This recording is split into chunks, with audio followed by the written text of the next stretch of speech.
ingatkan kepada peserta, apabila nanti sesudah selesai pemaparan materi oleh kedua pembicara, peserta bisa mengajukan, apabila ingin bertanya, bisa mengajukan pertanyaan lewat chat untuk meminta izin. Kemudian setelah diizinkan, maka silakan menghidupkan kamera atau menghidupkan mikrofon, ya, sehingga nanti bisa lebih tertib. Kemudian untuk pembicara akan diberikan masing-masing pembicara 30 menit untuk memberikan pemaparan. Ya, bisa lebih mungkin ya, tapi mungkin tidak terlalu tidak terlalu ngaret karena waktu yang diberikan tidak banyak. Jadi sebisa mungkin mungkin bisa selesai tepat waktu. Saya kemudian akan membacakan profil dari kedua pembicara. Yang pertama adalah Bapak Wahyu Persetiawan, merupakan pakar survei, telah memimpin beberapa proyek survei yang bertemakan sosial dan ekonomi. Juga beliau seorang dosen mata kuliah pengantar ekonomi politik di UIN Syarif Hidayatullah Jakarta. Beliau merupakan visiting professor pada Graduate Institute for Policy Studies atau GRIPS Tokyo sejak 2007. Mendapatkan gelar master pada Development Studies dari Leeds University United Kingdom, dan mendapatkan gelar filosofi doktor dalam Indonesian Political Economy dari Tokyo University, Jepang. Kemudian pembicara yang kedua adalah Pak Yeri Panji Setianto, bisa disapa melalui akun sosial medianya @yeripanji. Beliau mengajar pada program studi komunikasi di FISIP Untirta dan pada prodi jurnalisme pada Universitas Multimedia Nusantara UMN Serpong.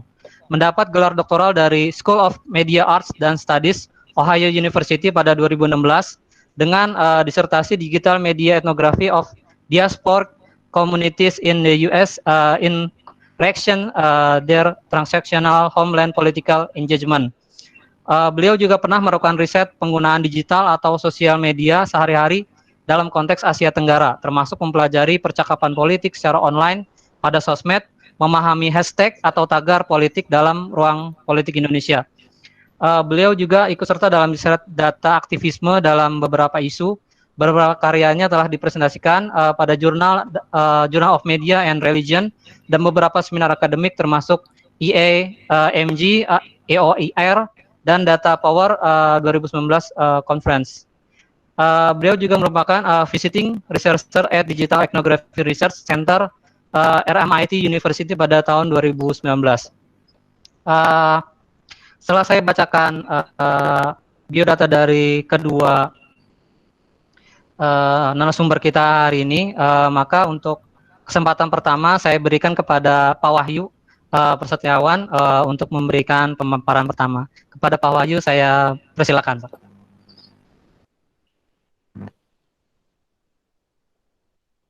Katanya Pak Yeri dulu. Pak Yeri dulu. Pak Yeri saya dulu aja deh. Oh, Pak Yeri.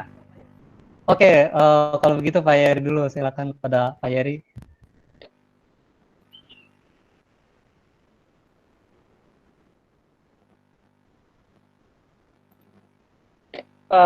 Sebetulnya saya ada gangguan untuk switch ini, jadi karena saya pakainya Firefox, saya harus ganti dulu ke Google Chrome. Mas Wahyu mau duluan aja deh, nggak apa-apa.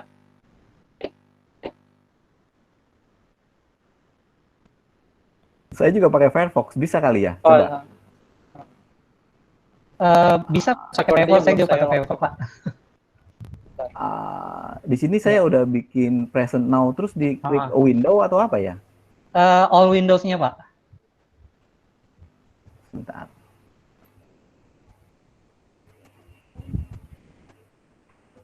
Select allow ya? Ya. Kenapa nggak bisa? Oke nih. Oke. Kelihatan? Jelas, Pak Wahyu? Sudah, Pak. Udah kelihatan di sana ya? Saya mulai ya. Sudah kelihatan. Oke. Terima kasih. Silakan, Pak. Terima kasih. Assalamualaikum warahmatullahi wabarakatuh. Terima kasih kepada calon Profesor Abdul Hamid nih. Ya, saya biasanya manggil Kang Hamid, Abah Hamid, yang udah mengundang untuk bagi-bagi pengalaman sebetulnya. Terima kasih juga kepada audiens ya yang sebentar ini kenapa jadi yang bersedia hadir meluangkan waktu untuk ikut webinar ini. Temanya timely banget ya mengenai data dan penggunaan COVID. Data dalam kebijakan penanganan COVID, karena ini tadi seperti disampaikan oleh Pak Abdul Hamid, ini banyak orang pengen tahu tentang data dan dan penanganan COVID ini. Apakah kan di awal-awal itu banyak selentingan, malah ada kawan orang Australia bilang bahwa Indonesia ini anti sains gitu ya terhadap penanganan COVID. Ya awal-awal kelihatannya begitu, tapi saya tidak akan menafsirkan seperti pemerintah anti sains ya. Yang ingin saya katakan pertama kali sebelum saya masuk ke slide presentation saya, mungkin harus dicatat begini ya, dalam ilmu sosial itu agak sedikit berbeda dengan di ilmu eksakta terkait dengan data. Gimana sih bedanya? Nomor satu begini, data dalam ilmu sosial itu sebetulnya kan sebuah konstruksi. Jadi kita harus melihat data dalam ilmu sosial itu dia sebagai sebuah konstruksi dari sebuah konsep yang diturunkan. Konsep ini diturunkan dari teori gitu ya. Kalau kita bicaranya dalam survei gitu misalnya, data yang kita dapat itu kan sebetulnya dikonstruksi berdasarkan satu konsep tertentu. Misalnya begini, kemarin ada yang ramai papernya Burhan sama Markus mengenai intoleransi kan.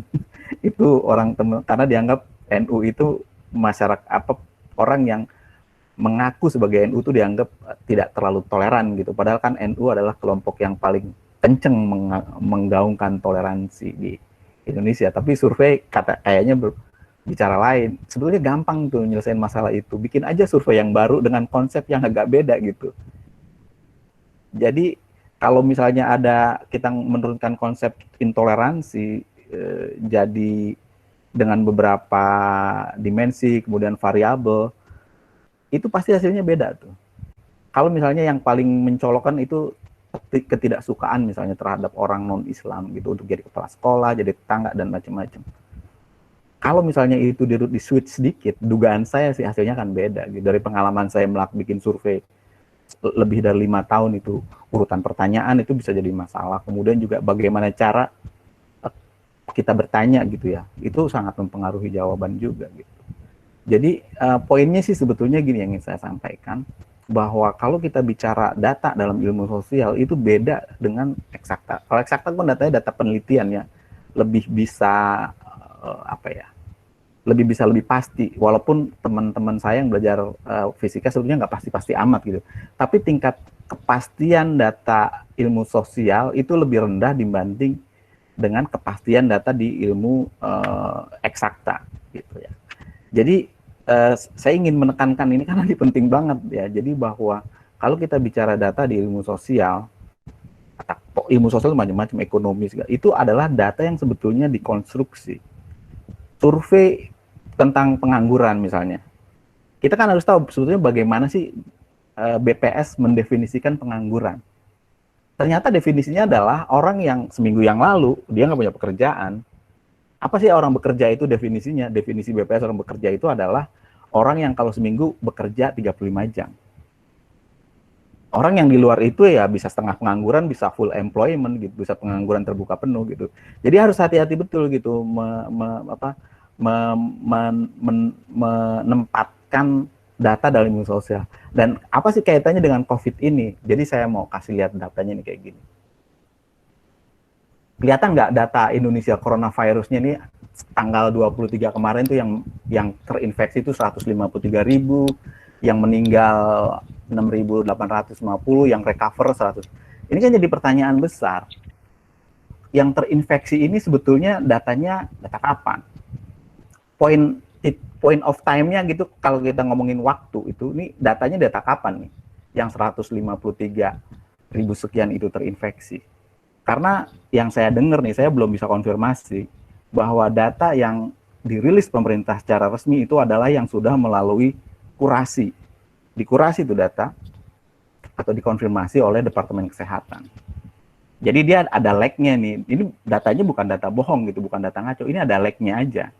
Yang saya nggak tahu itu data dari lab-lab yang ada di seluruh Indonesia dikirim ke Departemen Kesehatan, dikurasi. Berapa lama tuh dia memenuh harus selesai untuk dikonfirmasikan bahwa datanya itu adalah orang yang terkena COVID-19 gitu. Jadi ini datanya data lag gitu. Jangan-jangan data seminggu atau 2 minggu yang lalu, kita nggak tahu tuh. Yang tahu cuma pemerintah dan kita nggak punya akses ke situ. Jadi yang kalau misalnya dibilang data yang sekarang ini yang official itu nggak benar, nggak juga. Tergantung bagaimana kita mendefinisikan terinfeksinya gitu. Jadi selalu ada definisi-definisi mengenai data. Seperti juga kalau kita bicara sekarang nih, Indonesia masuk menjadi negara middle income yang upper.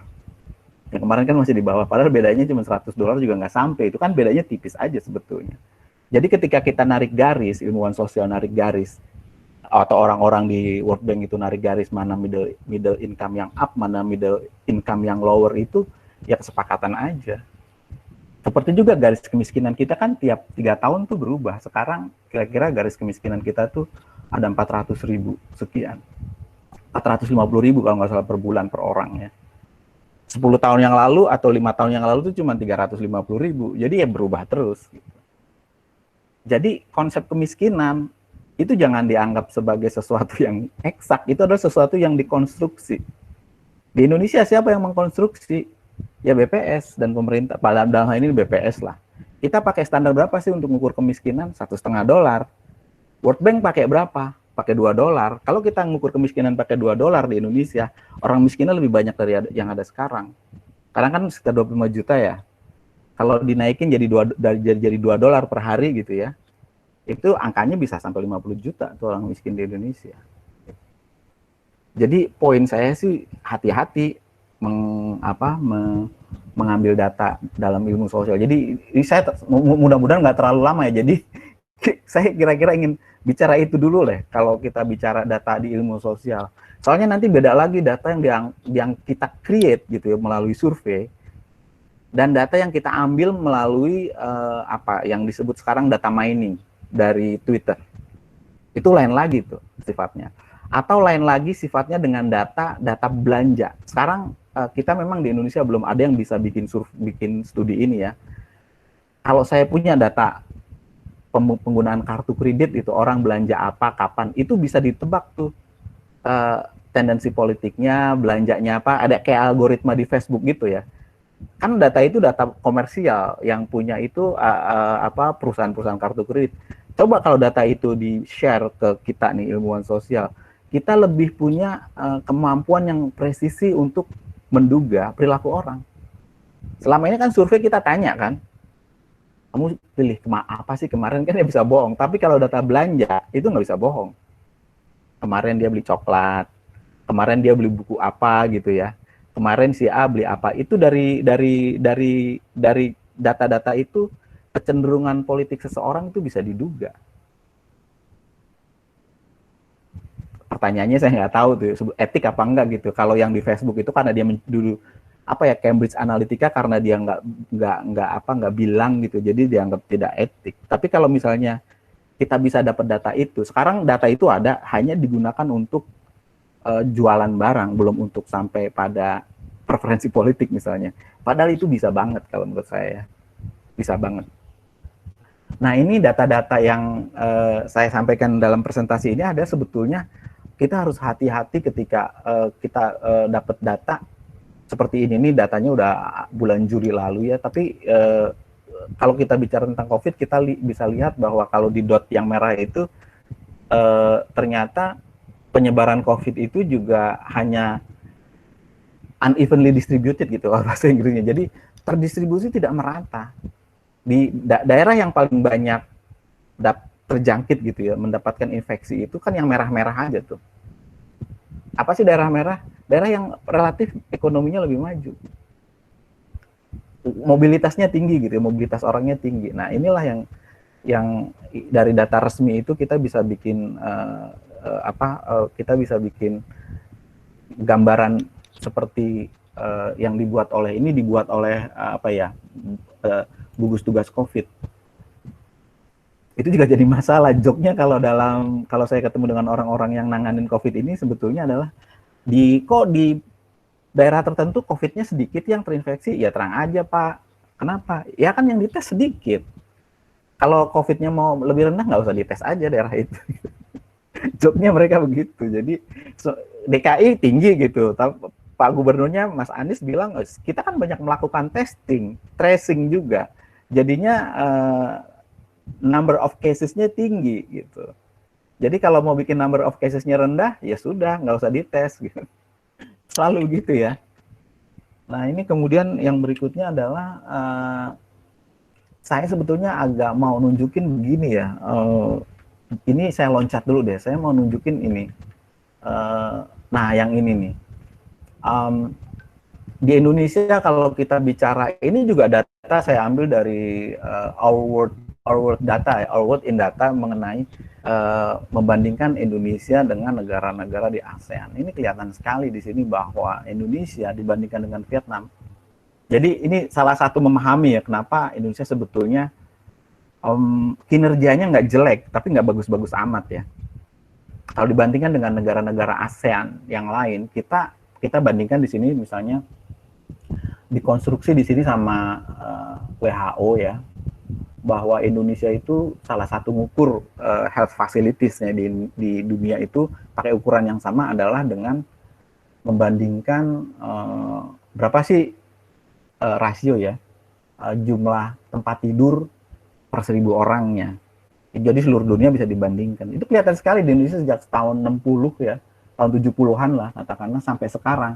Itu di situ-situ aja, nggak ini Indonesia yang paling bawah nih. Kalah jauh dengan Malaysia, Thailand, Vietnam aja jauh di atas kita. Makanya dia penanganan COVID-nya lumayan baik lah, nggak banyak yang meninggalnya juga. Kalau di Indonesia kan kita paling tinggi setelah ASEAN. Nah ini kemudian juga medical doctors, jadi dokter-dokter per 1.000 orang. Kalau kita lihat Indonesia juga di bawah. Gitu. Jadi dua data ini bicara apa sih? Bicara yang ini sebetulnya nih.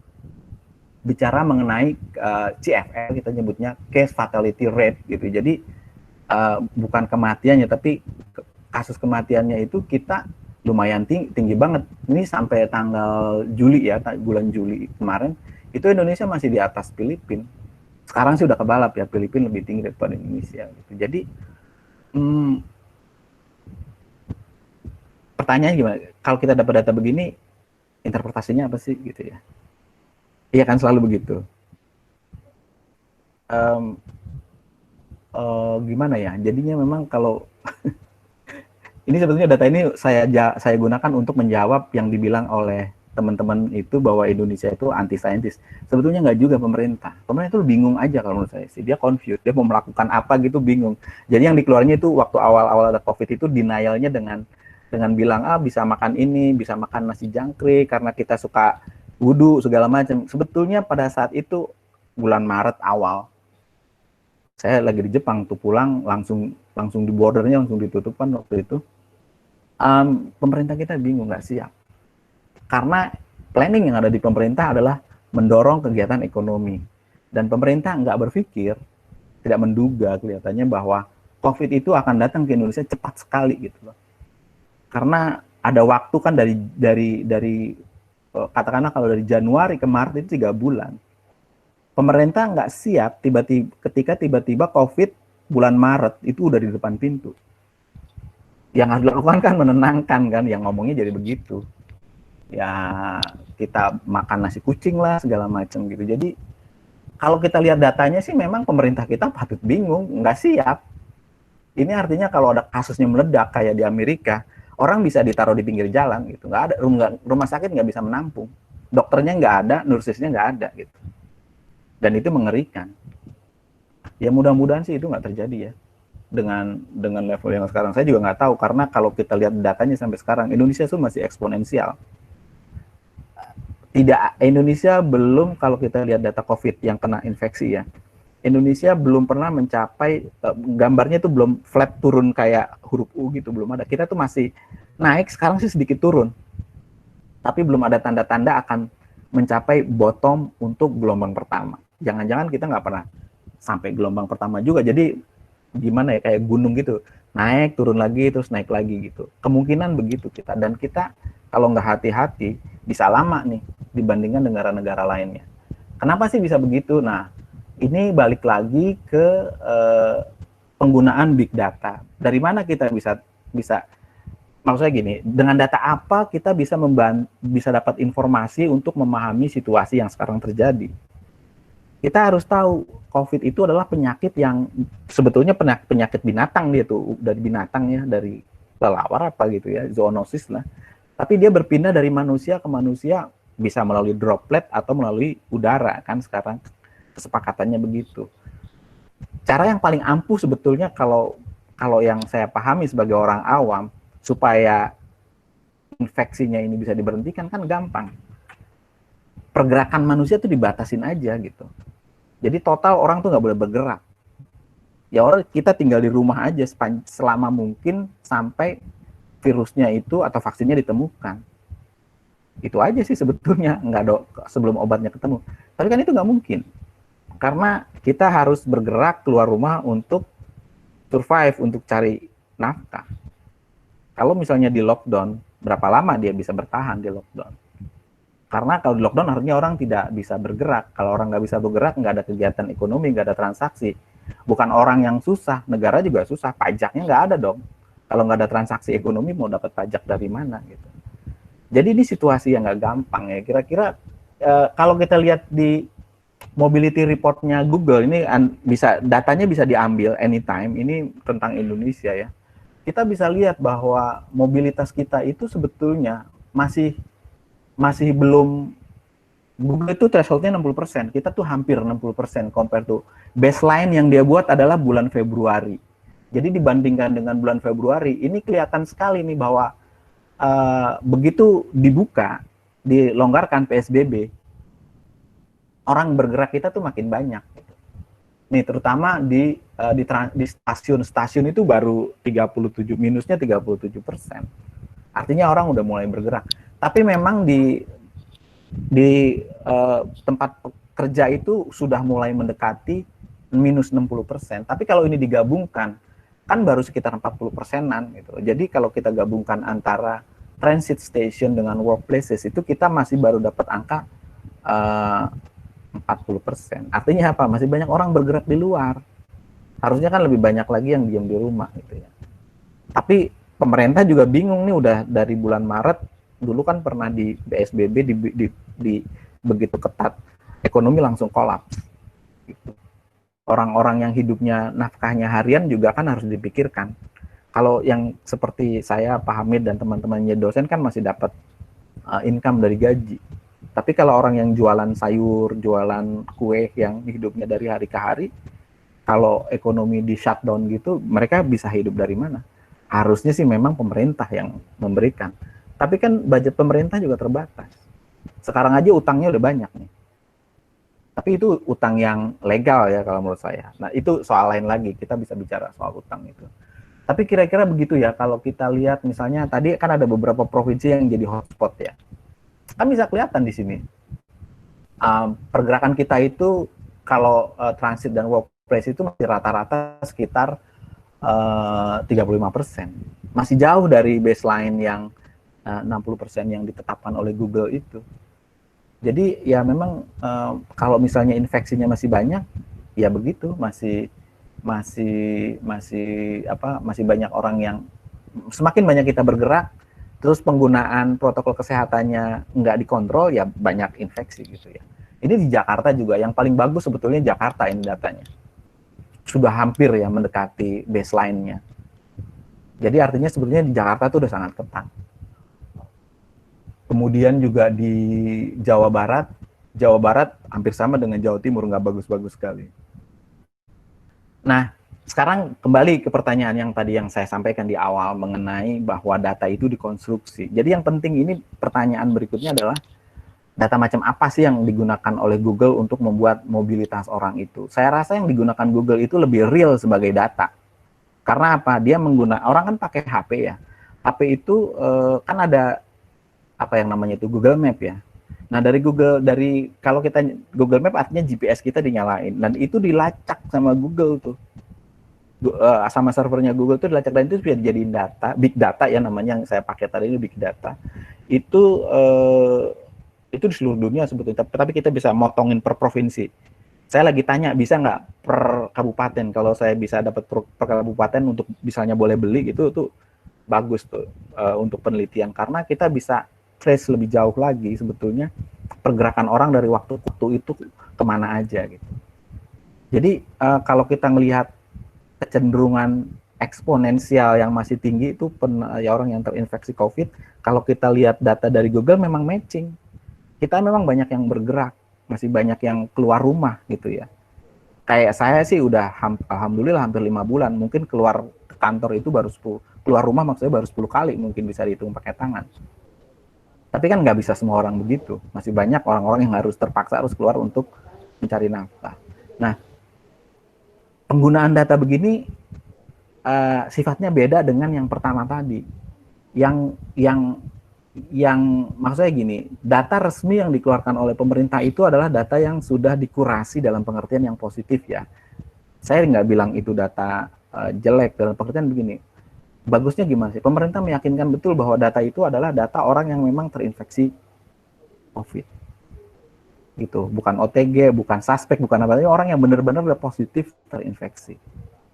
Dan itu katanya sih mengikuti definisinya WHO juga. Kan ujung-ujungnya saya bilang lagi, orang yang dinyatakan terinfeksi sebenarnya orang yang punya sindrom apa sih, ciri-ciri apa sih, parameternya apa sih, sehingga orang itu diputuskan oleh pemerintah dia sebagai terkena COVID.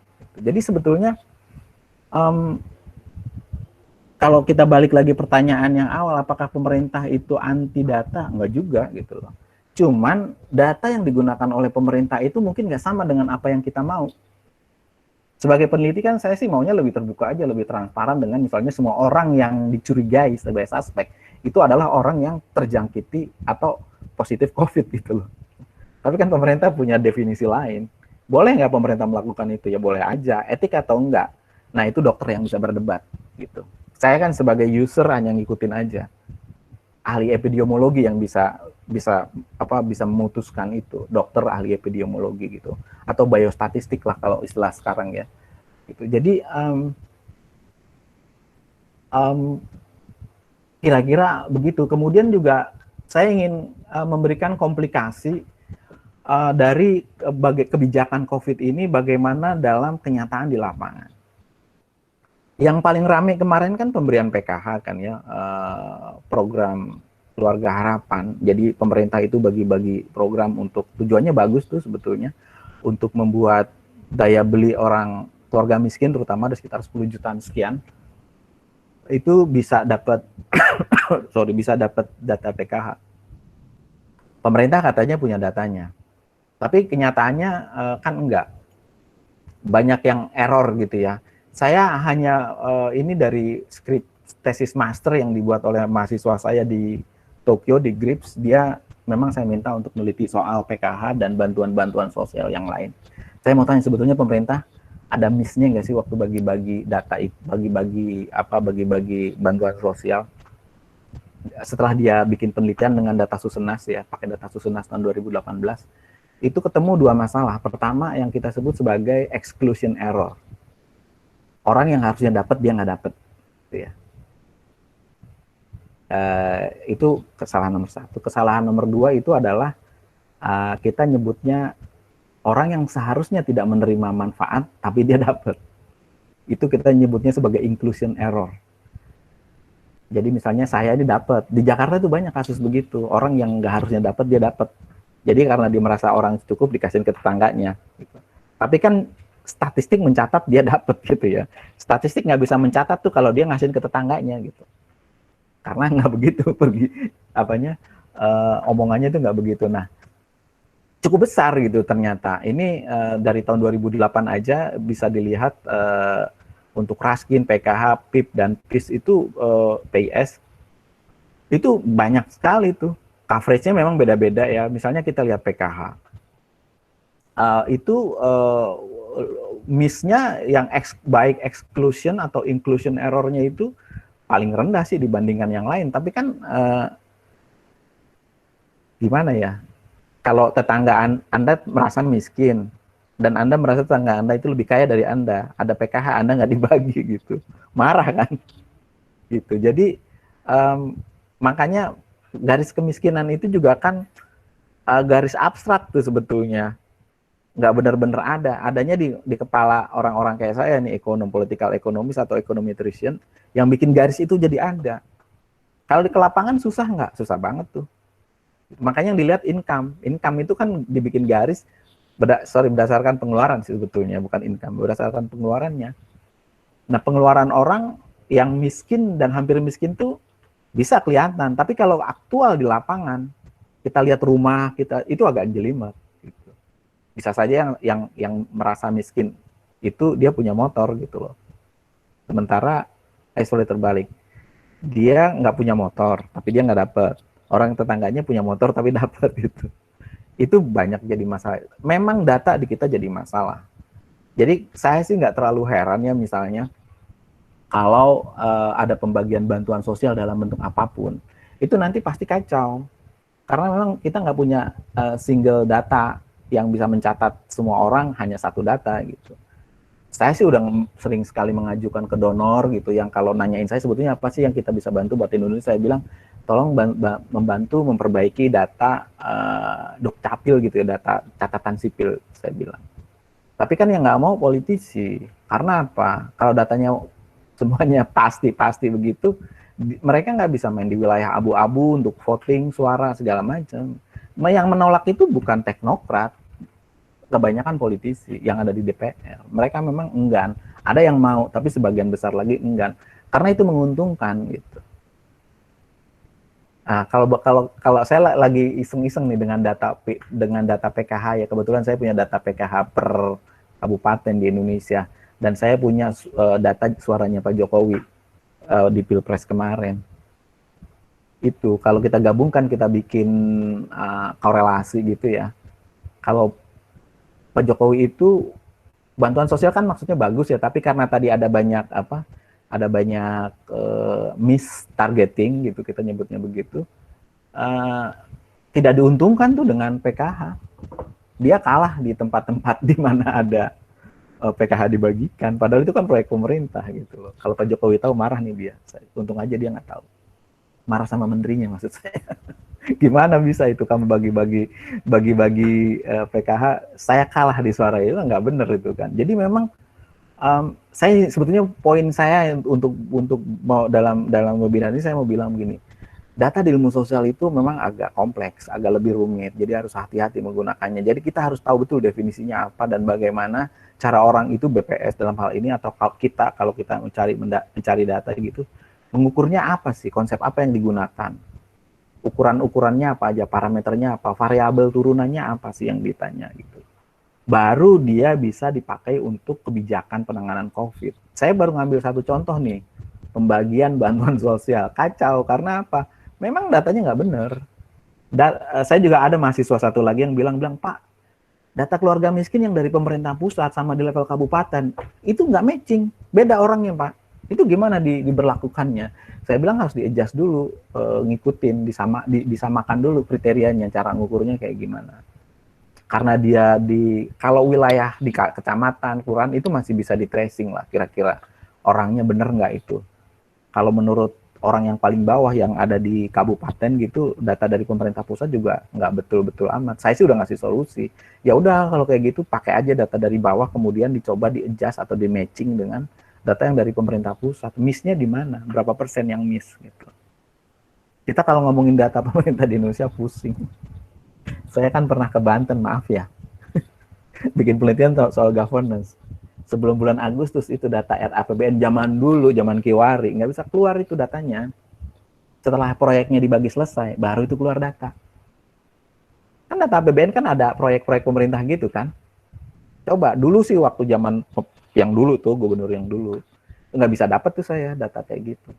Nggak tahu kalau yang sekarang, saya udah nggak bikin penelitian di Banten lagi soalnya. Jadi kira-kira data pentingnya dalam ilmu sosial, cuman ya begitu.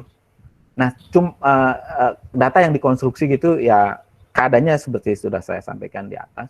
Tapi sekarang kita sebetulnya punya hope untuk data yang lebih solid, yaitu melalui media sosial. Keahliannya Mas Yeri ya mungkin. Saya juga sebetulnya lagi pelan-pelan masuk ke big data ya, baru ikut kemarin soal dengan teman-teman di sebuah perusahaan itu kita ngikutin sentimen analisis terhadap debat presiden, itu pakai big data sudah. Saya rasa sih masa depan big data cukup cemerlang ya, karena saya ketemu banyak anak muda yang lebih pinter, lebih jago dari saya soal data science. Saya belajar sama mereka sebetulnya. Kan kalau orang tua kayak saya untungnya banyak pengalaman aja gitu, jadi cepet tahu. Technicality-nya anak muda itu jauh lebih jago dari saya. Karena mereka lebih jago, jadi saya bisa minta tolong gitu. Saya mau ngerjain ini itu gitu. Insight-nya dari saya cukup. Mungkin survei nanti nggak akan dibutuhkan lagi sekitar 10 tahun ke depan. Di Amerika sudah terjadi, sudah ada paper yang bisa memprediksi siapa yang menang presiden dengan menggunakan data Twitter. Data sentimen dari Twitter. Jadi bikin regresi, bikin ekuasi, bikin estimasi gitu. Hasilnya mirip. Tapi itu di Amerika memungkinkan karena distribusi pengguna Twitter itu merata. Di Indonesia masih susah, kecuali di kota-kota besar. Karena kalau di Indonesia kan kalau kita lihat data dari Telkomsel, di Jawa, Sumatera, dan beberapa bagian Sulawesi, Kalimantan itu terang. Di Indonesia Timur itu gelap. Jadi lebih banyak orang nggak punya akses terhadap internet gitu loh.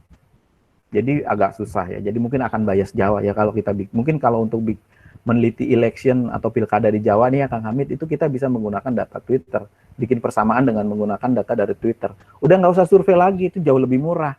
Beli sama Twitter itu cuma 20 juta, kita dapat 19 juta, kita bisa dapat data 2 tahun tuh. Bisa kita olah datanya. Gitu. Cuman ngolah data Twitter kan capek juga ya Mas Heri ya. Saya rasa saya cukupkan di situ saja ya, mudah-mudahan nggak berkepanjangan. Poinnya adalah take away-nya sih sebetulnya cuma 2 atau 3 ya. 1, data ilmu sosial itu dikonstruksi gitu ya. Itu nomor 1. Jadi kita harus tahu konstruksinya. Kalau kita tahu konstruksinya, kita bisa tahu kebijakan apa yang harus ditangani atau kebijakan macam apa yang harus kita ambil ketika kita tahu datanya memang sudah dikonstruksi kayak tadi gitu. Kira-kira itu 3 take away yang mudah-mudahan bisa tersampaikan dengan baik dari presentasi ini. Sekian, terima kasih. Assalamualaikum warahmatullahi wabarakatuh. Waalaikumsalam warahmatullahi wabarakatuh. Baik, terima kasih atas pemaparannya untuk Pak Wahyu Prasetyawan PhD. Tepat waktu ya, jadi 30 menit. Untuk pembicara kedua, saya persilakan kepada Pak Yeri Panji Setianto PhD. Silakan Pak Yeri. Oke, terima kasih Mas Gilang. Sebentar. Udah tampil belum? Iya, sudah. tampil. Oke, terima kasih atas kesempatannya. Jadi mungkin saya lebih banyak melanjutkan dari apa yang tadi sudah dibahas oleh Mas Wahyu. Jadi di sini saya mau bicara tentang bagaimana data ini yang kemudian berperan di dalam selain sekedar penanganan tentang wabah COVID, juga tentang bagaimana idealnya data ini banyak digunakan supaya menciptakan partisipasi yang lebih tinggi dari masyarakat. Jadi jangan sampai hanya pemerintah yang bertanggung jawab untuk mengumpulkan data, mengolah data, dan segala macam, tapi masyarakat justru tidak terlibat di dalam diskusi tentang data itu sendiri. Jadi ini mungkin sekedar overview tentang apa yang akan saya bicarakan kali ini. Pertama, kita akan bicara yang agak teoritis. Jadi misalnya saat ini kita banyak bicara tentang masyarakat 4.0, masyarakat informasi segala macam. Nah, ada prediksi bahwa masyarakat sekarang hingga ke depannya nanti kita akan jadi masyarakat data, atau istilahnya disebut sebagai datafied society. Pertanyaannya adalah kondisi yang seperti apa sih yang kemudian dapat dikategorikan sebagai masyarakat data tadi, dan juga sejauh mana sih kita sebagai masyarakat siap untuk menghadapi fenomena semacam itu. Kemudian yang kedua, kita akan singgung tentang bagaimana data ini berperan di dalam konteks COVID-19. lebih kepada bagaimana sih supaya virus itu lebih terlihat, lebih visible bagi masyarakat, sehingga harapannya masyarakat akan lebih berpartisipasi di dalam berbagai macam konteks tentang virus itu sendiri. Kemudian kita akan bicara tentang bagaimana praktek data collection dan juga tentang efek daripada penggunaan data terhadap pemahaman masyarakat soal pandemi itu sendiri, dan juga saya akan sedikit mengenalkan soal prinsip-prinsip tentang data justice. Oke, mungkin dimulai dari sini. Jadi pertanyaan yang tadi sempat saya singgung, benar nggak sih masyarakat kita itu siap untuk menjadi masyarakat data atau datafied society? Dalam 3-5 tahun terakhir, saya pikir kita sudah lebih akrab mendengar istilah big data segala macam, tapi mungkin banyak yang belum paham big data itu apa sih? Kemudian apa yang menjadikan masyarakat di era data ini berbeda dengan masyarakat di periode sebelumnya? Salah satu highlightnya adalah ketika terciptanya sebuah fenomena pengumpulan data yang sifatnya teragregat, kemudian hampir segala macam praktek sosial dalam kehidupan kita itu secara perlahan berhasil dikumpulkan secara kuantitatif, bisa diangkakan, angka tadi kemudian digenerasikan dan macam-macam. Nah, ketika praktek semacam ini semakin populer, semakin lumrah dalam kehidupan kita sehari-hari, nah maka dipandang bahwa masyarakat kita secara bertahap menuju masyarakat data tadi. Apa sih konsekuensinya bagi masyarakat dan juga bagi para akademisi? Nah, saya mengutip pendapat dari Jose Van Dijk. Beliau bilang bahwa datafikasi semacam tadi bukan sekedar memberikan akses kita terhadap informasi yang selama ini tidak terlihat, tapi juga lebih pada bagaimana data tersebut bisa kita gunakan untuk memahami fenomena sosial yang ada, bahkan sampai kepada bagaimana data tersebut bisa kita gunakan untuk memprediksi perilaku. Kalau tadi misalnya Mas Wahyu menyinggung bahwa hanya dengan pakai data media sosial, kita bisa memprediksi kalau pilpres tahun depan siapa yang maju versus siapa, kita bisa menggunakan data yang kita kumpulkan dari sosial media itu guna memprediksi siapa yang akan menang pemilu dan semacamnya. Nah, fenomena semacam ini juga menjadi tantangan bukan hanya bagi masyarakat, tapi juga bagi para akademisi. Bisa nggak kita mencoba memahami fenomena yang ada ini, tapi dari perspektif datafikasi ini? Mungkin kita tidak sadar, atau misalnya banyak dari kita sering melakukan, saya mau bikin riset tentang ini, saya mau mengamati tentang fenomena ini, tapi datanya ada nggak ya? Atau misalnya datanya saya harus nyari dari mana? Nah, seringkali juga kita tidak sadar bahwa dalam praktek digital kita sehari-hari, kita secara sukarela ataupun secara tidak sukarela, kita berperan di dalam melakukan generasi data tadi. Jadi mungkin setiap hari kita browsing media sosial, kita googling sesuatu di Facebook, di Google, kita mengirimkan message di WhatsApp. Nah, kita tanpa sadar bahwa apa yang kita lakukan tadi adalah proses agregasi data. Anda bisa bayangkan jika misalnya dalam 2 tahun terakhir Anda pakai misalnya e-commerce, katakanlah Tokopedia atau Shopee. Data yang Anda search di dalam e-commerce tadi selama 2 tahun itu akan digunakan oleh si e-commerce tadi untuk memberikan rekomendasi produk apa yang harusnya Anda beli bulan depan misalnya. Atau misalnya data tersebut setelah diagregasi oleh si platformnya tadi, bisa menggambarkan tentang bagaimana karakteristik Anda ini orang yang seperti apa, hobinya apa, pendapatannya berapa, pengeluarannya berapa, dan semacamnya. Nah, fenomena agregasi data semacam ini yang sebenarnya sedikit banyak sudah menggambarkan bahwa saya berani bilang bahwa masyarakat Indonesia, terutama di masyarakat di kota-kota besar, sudah masuk kategori sebagai masyarakat data tadi. Nah, pertanyaannya adalah, kita seringkali tidak sadar bahwa kita sebenarnya sudah akrab dengan fenomena datafikasi tadi. Tapi ketika kita dihadapkan dengan fenomena COVID, kita merasa bahwa COVID ini adalah sesuatu yang sama sekali baru, sama sekali asing. Yang kita rasakan, kita tidak akrab dengan fenomena COVID. Padahal, kalau kita bisa menggabungkan antara keduanya, pandemi, COVID sebagai sebuah pandemi yang datang tiba-tiba, tapi di sisi lain, kita sebagai masyarakat sebenarnya sudah cukup familiar dengan fenomena data tadi.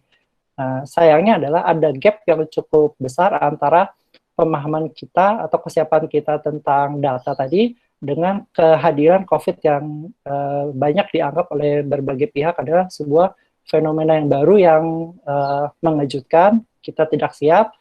Kalau bahasa politisi kan, negara mana sih yang siap dengan kehadiran pandemi ini? Kan nggak ada. Nah, saya pikir tidak sepenuhnya benar yang seperti itu. Nah, saya tertarik dengan apa yang digagas oleh Di Salvo dan Stefania Milan. Mereka berpendapat bahwa datafikasi tadi merupakan salah satu kesempatan bagi kita supaya kita dapat mencermati fenomena pandemi semacam COVID ini dengan mengandalkan data supaya kita bisa lebih cerdas dalam menyikapi si wabah atau si pandemi tadi.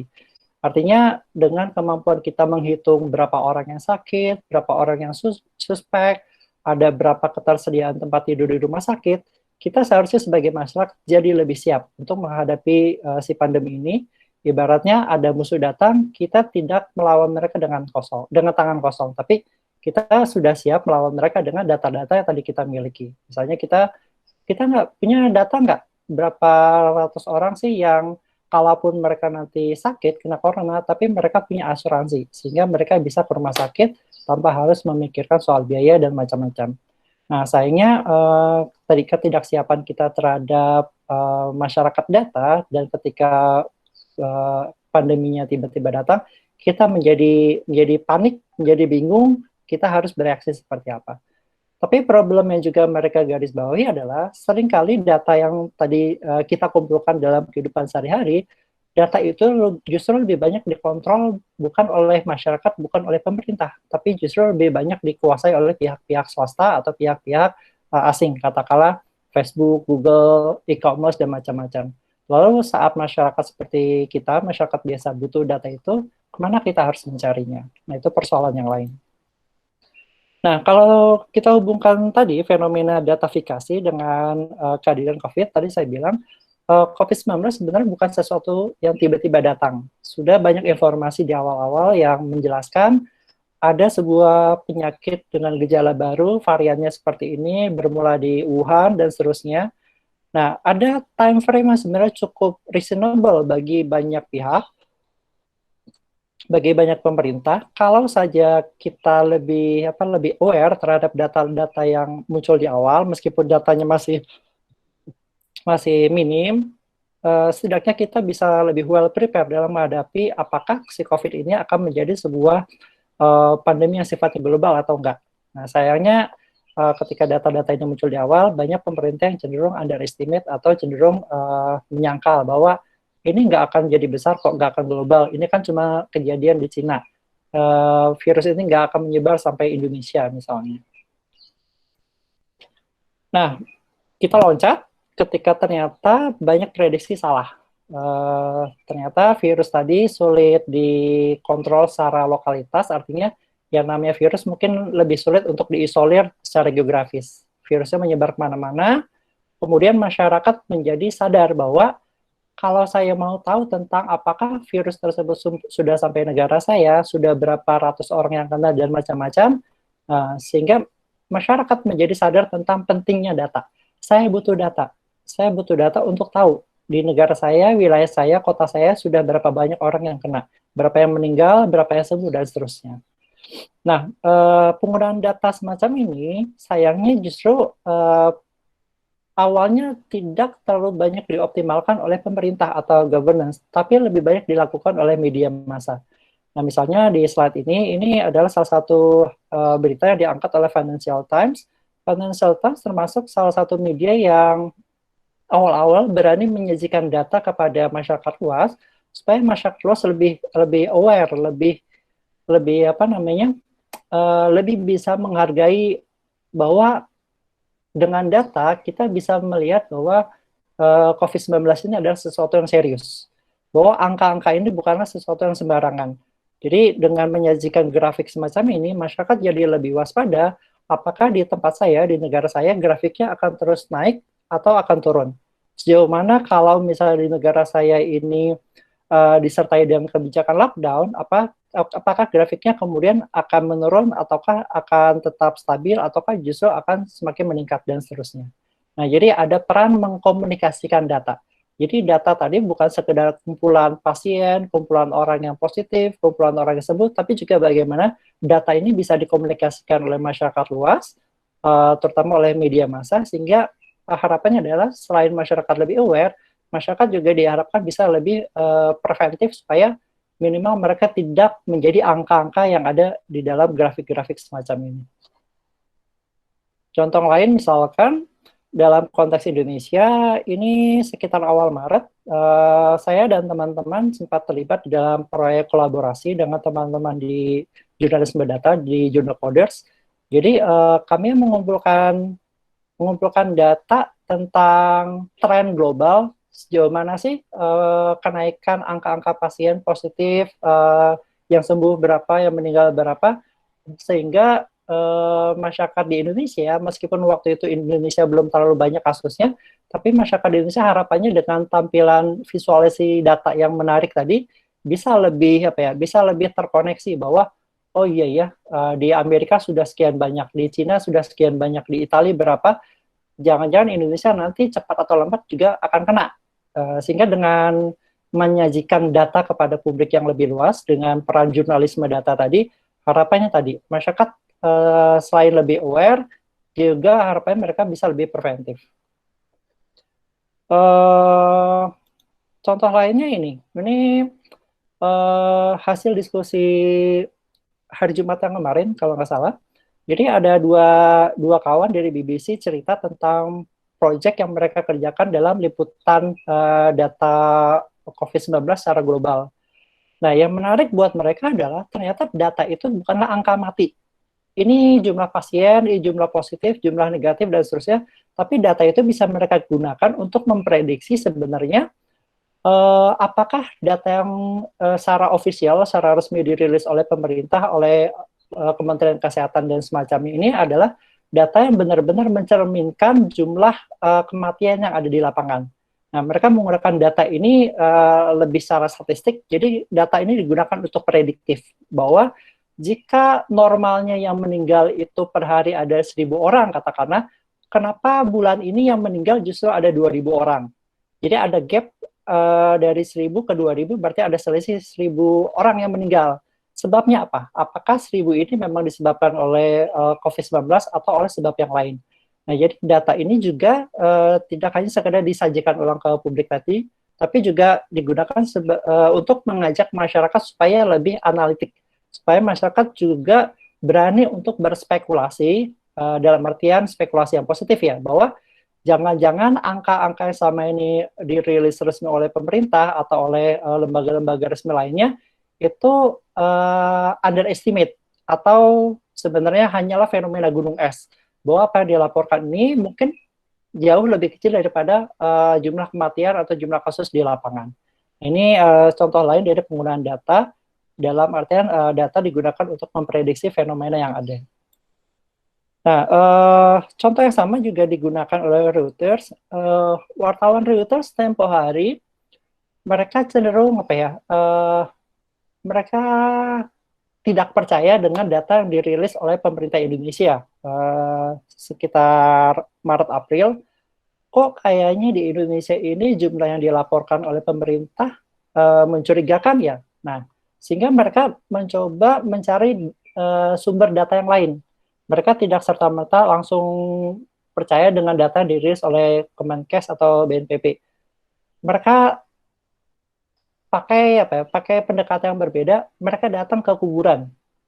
Kok aneh ya, kenapa di Jakarta dalam periode beberapa bulan terakhir jumlah orang yang dimakamkan bertambah secara tidak wajar misalnya. Nah, ternyata semakin banyak angka orang yang dikuburkan, ini gap-nya jauh sekali dengan jumlah kematian yang dilaporkan oleh pemerintah secara resmi misalnya. Sehingga mereka mencari datanya dari Dinas Pemakaman, di-compare dengan rilis resmi dari pemerintah. Sehingga mereka dapat selisihnya. Nah, selisih ini kemudian yang diangkat ke publik bahwa ayo dong kita nggak boleh terlena dengan rilis resmi yang diberikan oleh pemerintah. Misalnya pemerintah melaporkan hari ini hanya ada 1.000 orang yang meninggal. Tapi ternyata di lapangan ada 2.000 pemakaman yang dilakukan misalnya. Nah, sehingga masyarakat itu menjadi lebih hati-hati. Oh iya ya, jangan-jangan apa yang ditampilkan oleh pemerintah tadi hanyalah data yang memang terlacak secara resmi. Bagaimana jumlah pasien yang terkena corona tapi nggak sempat dibawa ke rumah sakit misalnya. Tapi kan mereka tetap meninggal. Nah, artinya selisih-selisih semacam ini yang sebenarnya mengajak kita untuk melihat bahwa data ini bisa saja ada banyak versinya. Jadi tidak hanya satu versi tunggal yang dirilis oleh pemerintah, tapi kita bisa mencari alternatif lain atau sumber lain yang mana data tersebut juga kredibel. Artinya Dinas Pemakaman kan juga mencatat orang yang meninggal itu real, bukan data fiktif gitu. Atau misalnya kita melihat penggunaan data dari konteks yang lain bahwa COVID ini bukan sekedar jumlah orang sakit, orang sembuh, orang meninggal, dan semacamnya. Tapi juga bagaimana data yang dihasilkan oleh riset misalnya bisa kita visualisasikan, kita tampilkan supaya masyarakat lebih cerdas. Kalau memang sekarang PSBB sudah dilonggarkan, saya berani nggak ya kalau saya datang ke kafe, saya minum-minum di Starbucks, saya datang ke restoran favorit saya misalnya. Nah, dengan data yang ada, sebenarnya kita bisa mengkomunikasikan ke publik bahwa ini salah satu contoh visualisasi data tentang bagaimana di sebuah restoran ini, satu orang saja yang terkena COVID tapi datang hanya gara-gara sirkulasi udara di restoran tadi tidak bagus, dia bisa menambah sejumlah pasien yang ada bahkan duduk tidak semeja dengan seorang tadi. Nah, saya pikir data-data semacam ini memang bukan big data, tapi saya pikir bisa digunakan untuk mengkomunikasikan si COVID-19 supaya masyarakat jadi lebih aware. Sebenarnya kan agak kontradiktif dengan fenomena di Indonesia. Jadi ketika PSBB dilonggarkan, semua orang berlomba-lomba ke kafe, semua orang berlomba-lomba ke restoran dan semacamnya. Tapi mereka tidak tahu bahwa ada fenomena semacam ini, bahwa ruangan yang tidak memiliki ventilasi yang cukup baik dapat memungkinkan penyebaran atau menciptakan klaster-klaster baru lainnya. Ini contoh lainnya bahwa data itu bisa digunakan untuk melacak klaster dan juga melacak mobilitas. Jadi misalnya jika Anda terkena COVID-19, coba Anda flashback 14 hari ke belakang, Anda pergi kemana saja. Nah, jadi dengan data semacam itu, kita bisa membuat semacam sebaran klaster bahwa sebaiknya jika Anda ingin bepergian, jangan datang ke daerah ini, jangan datang ke daerah ini. Karena daerah tersebut dalam 14 hari terakhir dikunjungi oleh si pasien A, misalnya. Nah, data-data semacam ini setidaknya tadi saya sebutkan di awal, bisa menciptakan awareness bagi masyarakat supaya lebih hati-hati bahwa memang tidak semua orang memiliki privilege untuk tidak kemana-mana. Misalnya mereka terpaksa harus kerja atau kerja mereka shift-shiftan dan macam-macam. Tapi setidaknya dengan informasi data pergerakan manusia, kita bisa menghindari daerah-daerah mana yang rawan dan daerah-daerah mana yang cenderung dapat dikatakan zona hijau, misalnya seperti itu.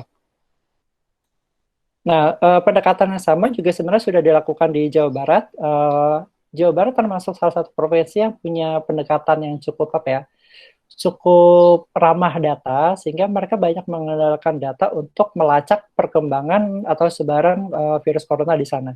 Jadi mereka punya data center yang tujuannya adalah mereka mengumpulkan data dan mengkomunikasikan data ini ke masyarakat Jawa Barat supaya masyarakat di Jawa Barat lebih aware terhadap pergerakan angka-angka yang terjadi di tempat mereka itu. Nah, ini salah satu visualisasi data yang juga menarik.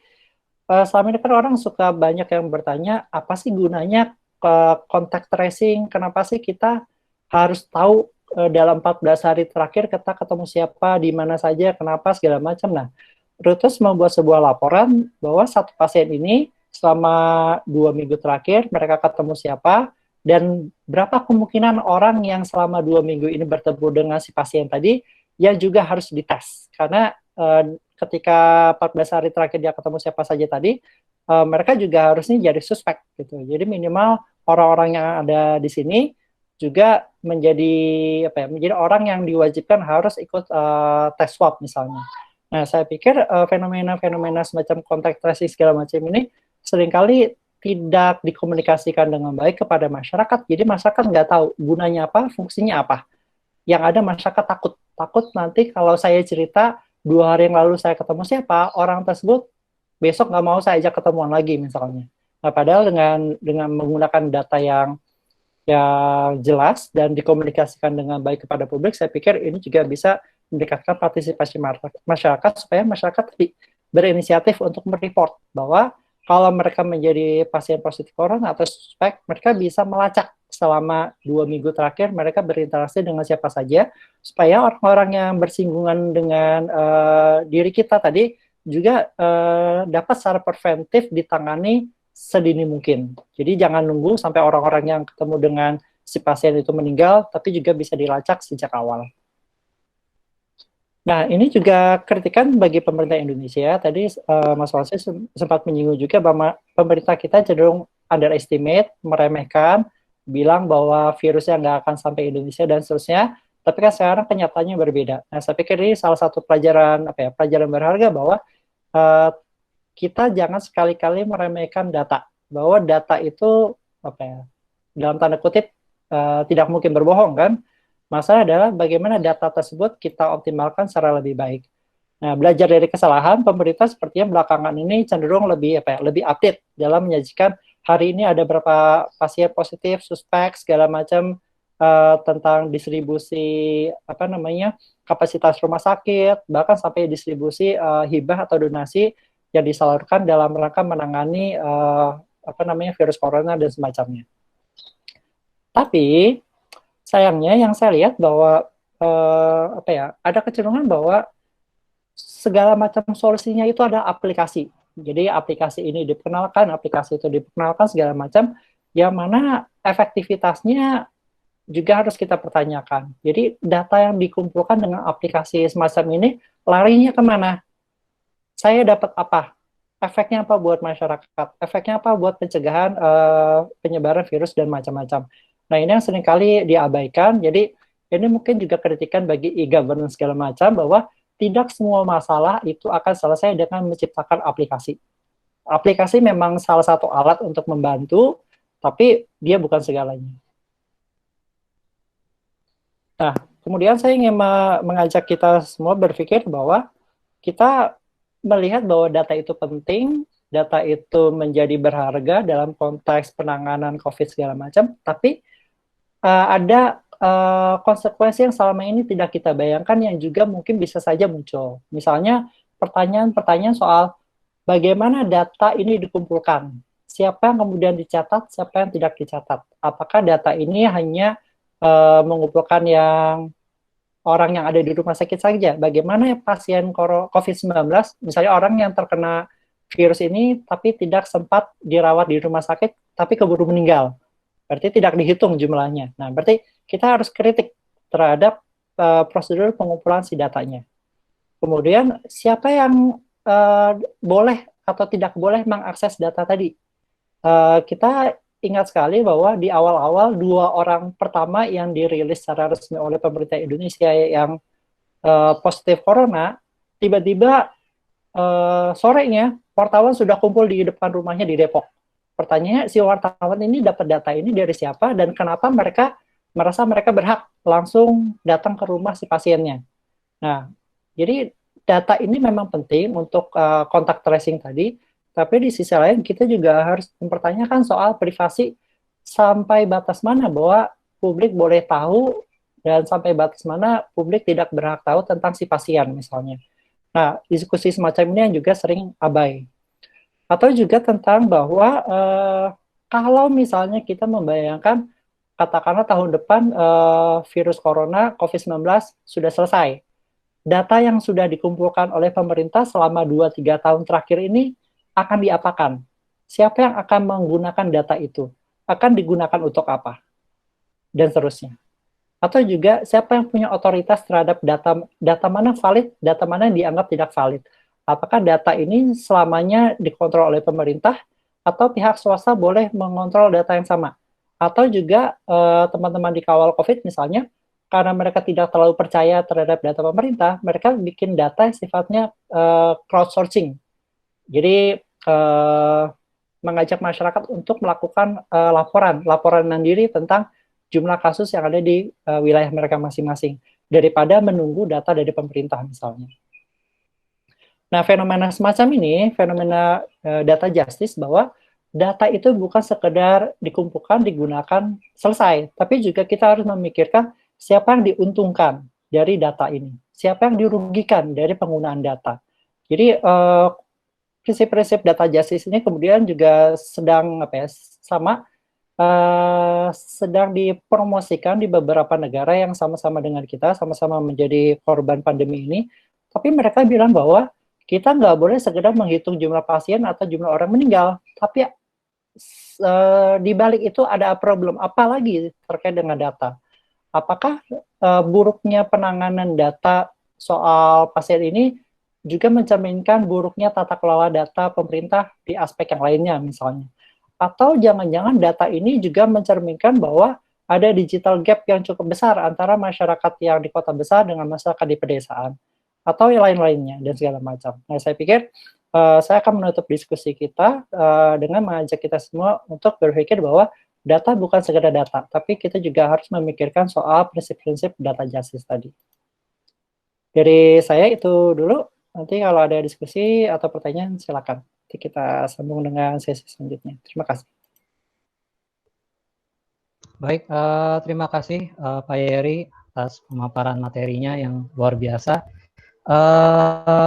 Sekarang kita tiba saatnya untuk sesi tanya jawab. Jadi silakan bagi Bapak Ibu dan teman-teman yang ingin bertanya bisa melalui chat atau bisa langsung menghidupkan mikrofonnya. Silakan.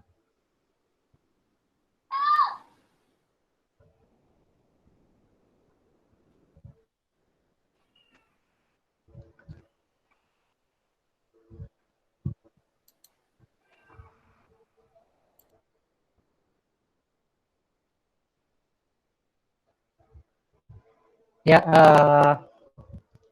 silakan.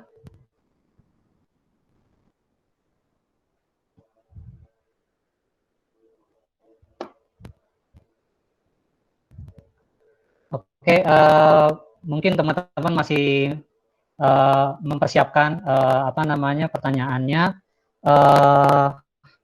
karena untuk membantu teman-teman untuk menyusun pertanyaan, saya mungkin akan memberikan pertanyaan pertama kepada Pak Yeri ya. Jadi bagaimana kita mengaplikasikan data dengan batasan zona yang sebenarnya selama ini menjadi cukup menghambat ya. Seperti misalnya begini, di lingkungan saya minggu kemarin itu baru ada yang terkena COVID dan meninggal dunia, dan itu ada di Jakarta Timur. Tetapi Jakarta Timur itu dia berbatasan dengan Jakarta Utara. Nah, implikasi kebijakannya adalah hanya menyasar kepada Jakarta Utara, tetapi Jakarta Timur yang justru lebih dekat ke tempat yang meninggalnya itu justru malah tidak terkena implikasi kebijakannya gitu. Nah, yang saya tanyakan bagaimana untuk mengantisipasi keterbatasan zona tersebut gitu untuk Pak Yeri atau Pak Wahyu. Mangga Pak. Jadi gini, yang namanya virus itu kan nggak bisa kita kotak-kotakan secara geografis. Tadi di awal saya bilang bahwa mentang-mentang ini kejadiannya di Wuhan, di Cina, nggak berarti ini urusannya negara Cina aja kan. Tapi kenyataannya ada saja orang yang datang atau pergi dari Wuhan, sehingga si virus ini menyebar kemana-mana. Nah, kalau kita terapkan dalam konteks Jakarta tadi, hanya karena si pasiennya domisilinya di Jakarta Utara, tidak berarti bahwa ini hanya tanggung jawab pemerintahan administratif Jakarta Utara saja. Kalau dilacak 14 hari sebelumnya, dia pergi kemana? Nah, siapa tahu selama 14 hari sebelumnya dia lebih banyak di Jakarta Selatan, Jakarta Pusat, dan macam-macam. Nah, sehingga harusnya ini adalah suatu kebijakan yang disikapi secara kolaborasi gitu. Jadi jangan lempar-lemparan tanggung jawab. Ini kan kayak kasus di Jawa Timur versus Surabaya. Iya. Jadi Risma nangis-nangis bilang jumlah lab untuk ngetes pasien COVID segala macam kurang di Surabaya, Jawa Timurnya bilang apa segala macam. Nah, idealnya karena ini adalah masalah bersama, baiknya memang lebih mengedepankan kolaborasi gitu. Bukan hanya sekedar antar wilayah, tapi juga antar lembaga, antar kementerian, antar instansi. Saya pikir idealnya berbagi data itu bukan sesuatu yang memalukan kok gitu.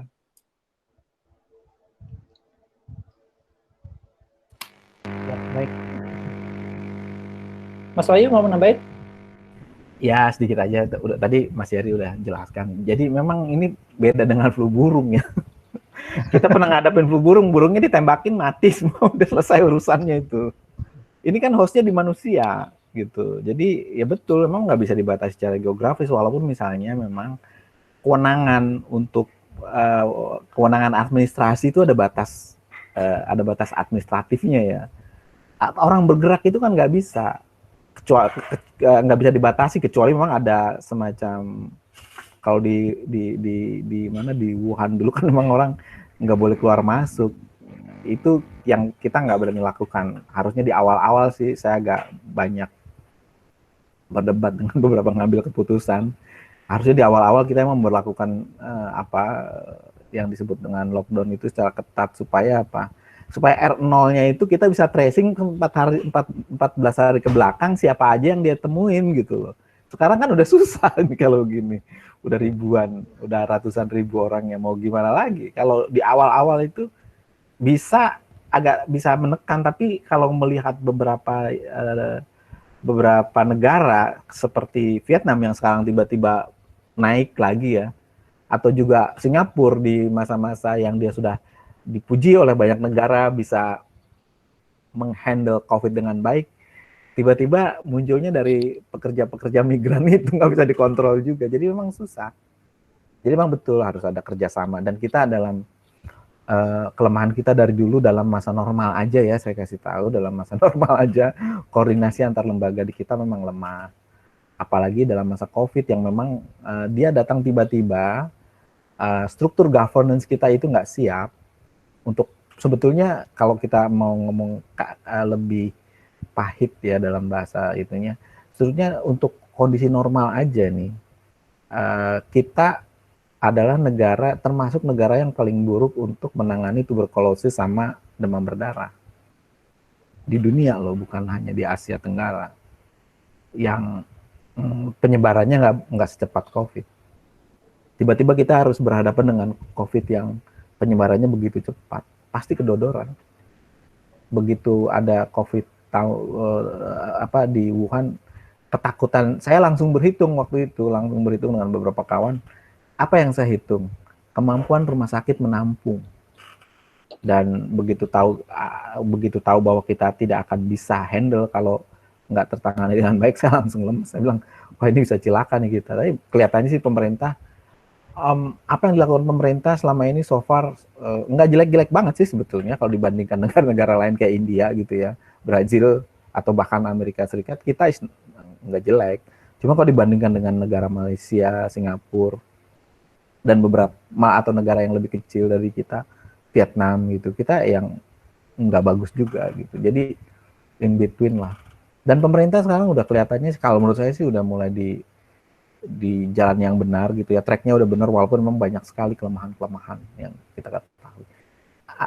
Saya sih menafsirkannya begini, ini bisa selesai kalau kita juga disiplin sebetulnya. Kan tadi Mas Yeri bilang soal komunikasi data ya, sebetulnya yang harus dikomunikasikan juga selain datanya, ini kan untuk membentuk awareness bahwa ini penyakit belum ada obatnya sampai sekarang nih. Di Cina udah ketemu sih ya sekarang ya, hari-hari ini sudah dicobakan. Ini penyakit belum ada obatnya, jadi kita memang boleh bersosialisasi gitu dengan protokol kesehatan yang sudah ditetapkan.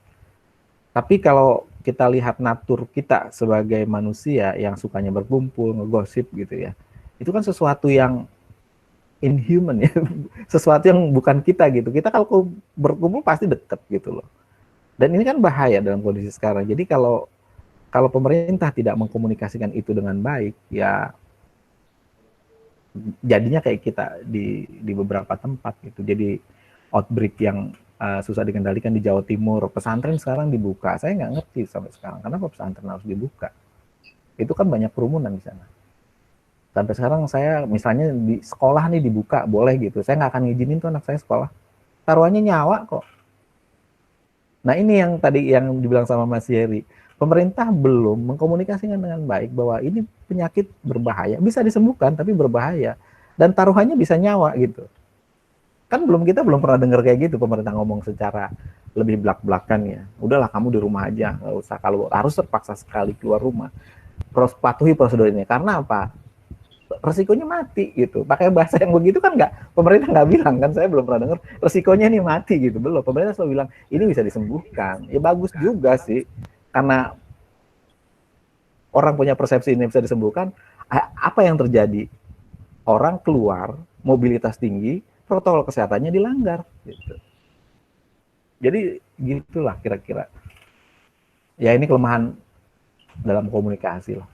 Saya rasa Mas Yeri lebih tahu soal bagaimana mengkomunikasikan data. Nggak gampang memang. Terima kasih.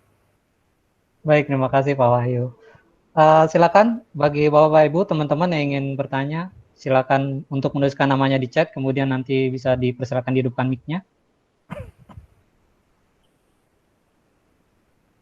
Saiful Al-Islami, silakan dihidupkan mic-nya saja. Yang terima kasih kepada pemateri. Assalamualaikum warahmatullahi wabarakatuh. Assalamualaikum. Izin bertanya, ya sekarang kan banyak data-data yang dikeluarkan oleh media, terutama khususnya media televisi yang setiap hari berubah-ubah. Jadi bagaimana cara menguji validitasnya dan meyakinkan masyarakat bahwa data itu benar dan tidak menjadikan masyarakat itu gundah gulana atau takut dalam beraktivitas. Hanya itu yang bisa saya tanya kepada para materi. Sekian, terima kasih. Wassalamualaikum warahmatullahi wabarakatuh.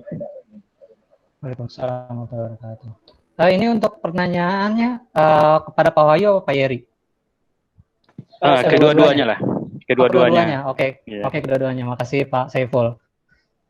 Baik, saya persilakan. Ya, cara paling gampang adalah kalau konteks media massa, terutama media mainstream adalah mereka punya kode etik wartawan, yang mana setiap informasi termasuk data yang disajikan ke publik itu harus lolos verifikasi, gitu. Jadi kalau nggak seperti itu, mereka pasti kena pasal oleh Dewan Pers, pasti ditegur segala macam. Itu cara paling gampangnya. Sehingga kalau diminta lebih mudah percaya angka-angka yang disajikan oleh media massa mainstream dibandingkan data dari WhatsApp misalnya, saya lebih mudah percaya data yang disajikan oleh media mainstream karena setidaknya mereka punya kode etik tadi. Nah kalau buzzer segala macam, akun digembok segala macam itu kan mereka nggak tahu megangnya kode etik yang mana gitu dalam menyajikan data-data ke masyarakat, ke netizen gitu. Cara paling sederhananya seperti itu. Tapi di sisi lain saya pikir ada kecenderungan para jurnalis, terutama jurnalis data itu mengerjakan satu liputan tentang data, itu mereka mengumpulkan datanya bareng-bareng. Jadi misalnya Tirto kerjasama dengan Metro TV, bareng sama Kompas, segala macam. Jadi karena pengumpulan datanya itu bersama-sama, mereka juga melakukan cross-check saat itu. Gitu. Jadi di awal mereka sudah melakukan verifikasi. Sehingga harapannya ketika nanti beritanya dirilis di masing-masing media mereka sendiri-sendiri, karena ini adalah hasil kerja bersama-sama, harapannya datanya lebih valid tadi. Jadi teman-teman di jurnalisme data, mereka belakangan lebih mengedepankan prinsip-prinsip kolaborasi, terutama terkait dengan data. Jadi data yang sifatnya miss itu bisa dihindari sedini mungkin. Itu yang saya tahu.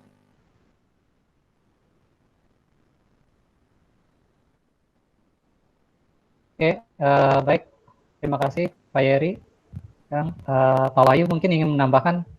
Iya, terima kasih pertanyaannya Pak Saiful ya tadi ya, Pak Saiful Islami. Jadi ya memang sih secara umum di media-media yang mainstream itu pasti lebih bisa dilacak sumbernya, dan lebih paling banyaknya sih kalau kita lihat televisi kan mereka menyiarkan secara langsung tuh sebetulnya apa yang disampaikan dulu oleh Pak siapa tuh namanya Pak gugus tugas tuh jubirnya Pak Yuri kan, dia Ayo. malah ya udah begitu aja aman gitu. Datanya data dari sumbernya langsung dari pemerintah. Saya kebetulan bantu sedikit ya di kata data. Jadi memang ada saya ngecekin data lah biasanya kalau untuk yang sifatnya sensitif ya, seperti data COVID, berapa meninggal, tersebar di mana, itu kan data sensitif. Bisa menimbulkan kepanikan juga kalau salah. Jadi memang yang paling aman adalah biasanya mereka selain kolaborasi tadi karena bekerja sama ya, mereka juga mengambil data-data resmi.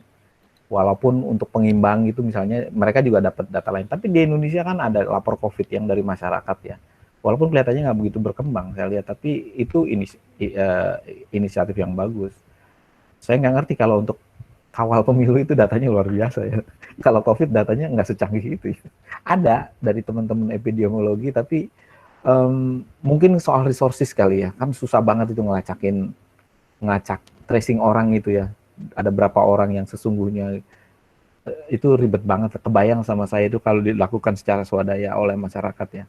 Butuh dana besar sekali untuk melakukan itu. Bisa paham sih saya. Jadi kira-kira memang ya sumber resmi aja. Walaupun kita bisa melihatnya secara lebih kritikal ya. Data resmi itu kan bisa juga dipertanyakan dalam pengertian yang lebih positif ya. Gitu. Jadi kalau dari WA atau dari kelompok-kelompok yang kita nggak bisa lacak kebenarannya, itu susah dijadikan pegangan kan, jadinya rumors gitu. Kata siapa kita nggak tahu siapa yang membawa. Itu aja sih yang bisa saya tambahkan. Terima kasih. Baik, terima kasih Pak Wahyu. Ada pertanyaan selanjutnya dari Rodatul Jannah, mungkin bisa dihidupkan. Ya, terima kasih. Assalamualaikum warahmatullahi wabarakatuh. Terima kasih atas kesempatan yang diberikan. Saya ingin bertanya terkait data-data yang selalu diupdate oleh pemerintah ya hingga hari ini.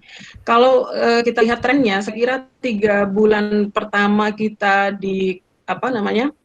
diminta untuk belajar dari rumah, itu kan masyarakat betul-betul update ya untuk melihat sejauh mana masyarakat ini positif COVID gitu ya. Nah, hari ini itu kan data penderita yang positif COVID itu kan semakin meningkat, tapi trennya masyarakat sudah nggak kepo lagi ya, udah nggak penasaran lagi berapa yang positif, dan bahkan sudah tidak memperdulikan data itu lagi, jadi sebatas statistik. Nah, kira-kira dari perspektif ilmu komunikasi ini, terutama untuk Mas Yeri, apa ya strategi komunikasi yang efektif untuk menjelaskan pada masyarakat yang sudah mulai bosan gitu ya membaca angka-angka, menjelaskan atau meyakinkan lagi bahwa situasi masih belum aman dan hidup kita belum normal gitu. Jadi strategi komunikasi apa yang efektif?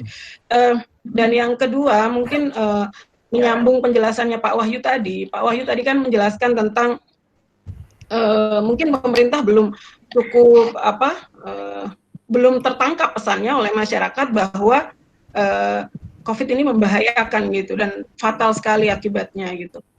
Saya kira kalau masyarakat kita hari ini begitu ketakutan, sebagian mungkin bahkan sangat fobia ya, sampai melakukan cara-cara yang lebih berlebihan malahan begitu ya. Jadi apakah ada hasil riset misalnya tentang respon masyarakat terhadap komunikasi pemerintah mengenai COVID ini? Jadi masyarakat itu meresponnya bagaimana? Apakah direspon dengan ketakutan ataukah direspon dengan ketidakpercayaan bahwa ini sesuatu yang sangat membahayakan untuk kesehatan gitu? Mohon diberi pencerahan mengenai isu itu. Terima kasih. Baik, terima kasih Ibu Raudah. Pertanyaan pertama mungkin bagaimana sebaiknya pendekatan komunikasi yang efektif yang dilakukan oleh pemerintah. Itu pendekatannya komunikasi, Pak Yeri. Kemudian dilanjutkan bagaimana respon masyarakat, bagaimana menanggapi data-data atau informasi yang diberikan. Ya.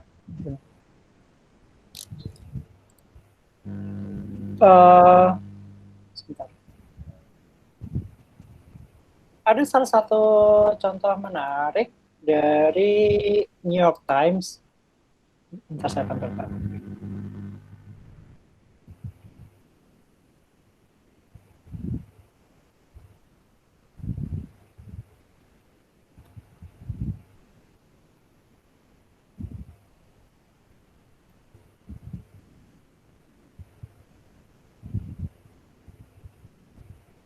Nah ini,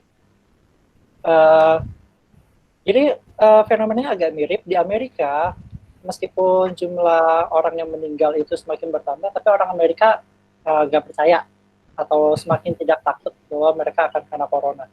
Mereka membuat headline satu halaman penuh itu isinya adalah nama-nama orang yang meninggal gara-gara corona. Jadi ini salah satu strategi yang mereka gunakan supaya tadi karena masyarakat selama ini merasa bahwa corona itu adalah sesuatu yang tidak terlihat, sesuatu yang jauh, tidak dekat dengan saya.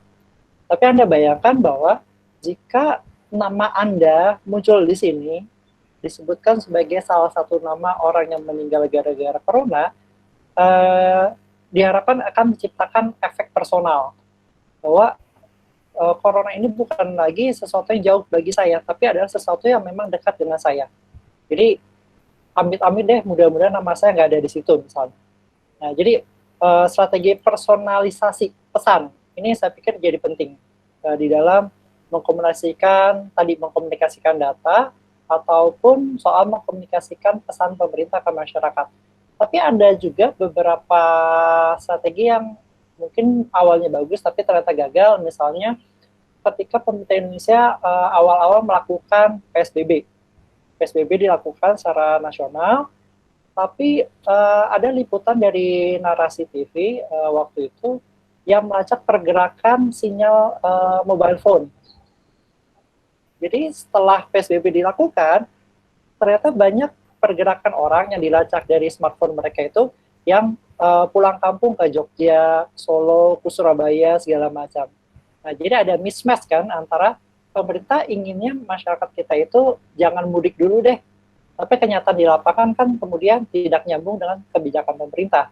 Padahal pemerintah secara tradisional sudah menyampaikan jumpa pers di televisi, sudah diliput di media massa segala macam, tapi kok nggak nyambung ya dengan maunya si masyarakat yang ada di bawah. Masalahnya di mana? Nah, ternyata masalah yang kedua adalah kita tidak bisa sepenuhnya mengharapkan kebijakan yang sifatnya top down ini akan beresonansi dengan masyarakat di bawah. Bayangan saya sih idealnya itu pemerintah merangkul segenap opini leader di masyarakat, tokoh masyarakat, pemuka agama segala macam, supaya membantu pemerintah supaya kita itu kompak dalam menangani pencegahan penyebaran corona misalnya.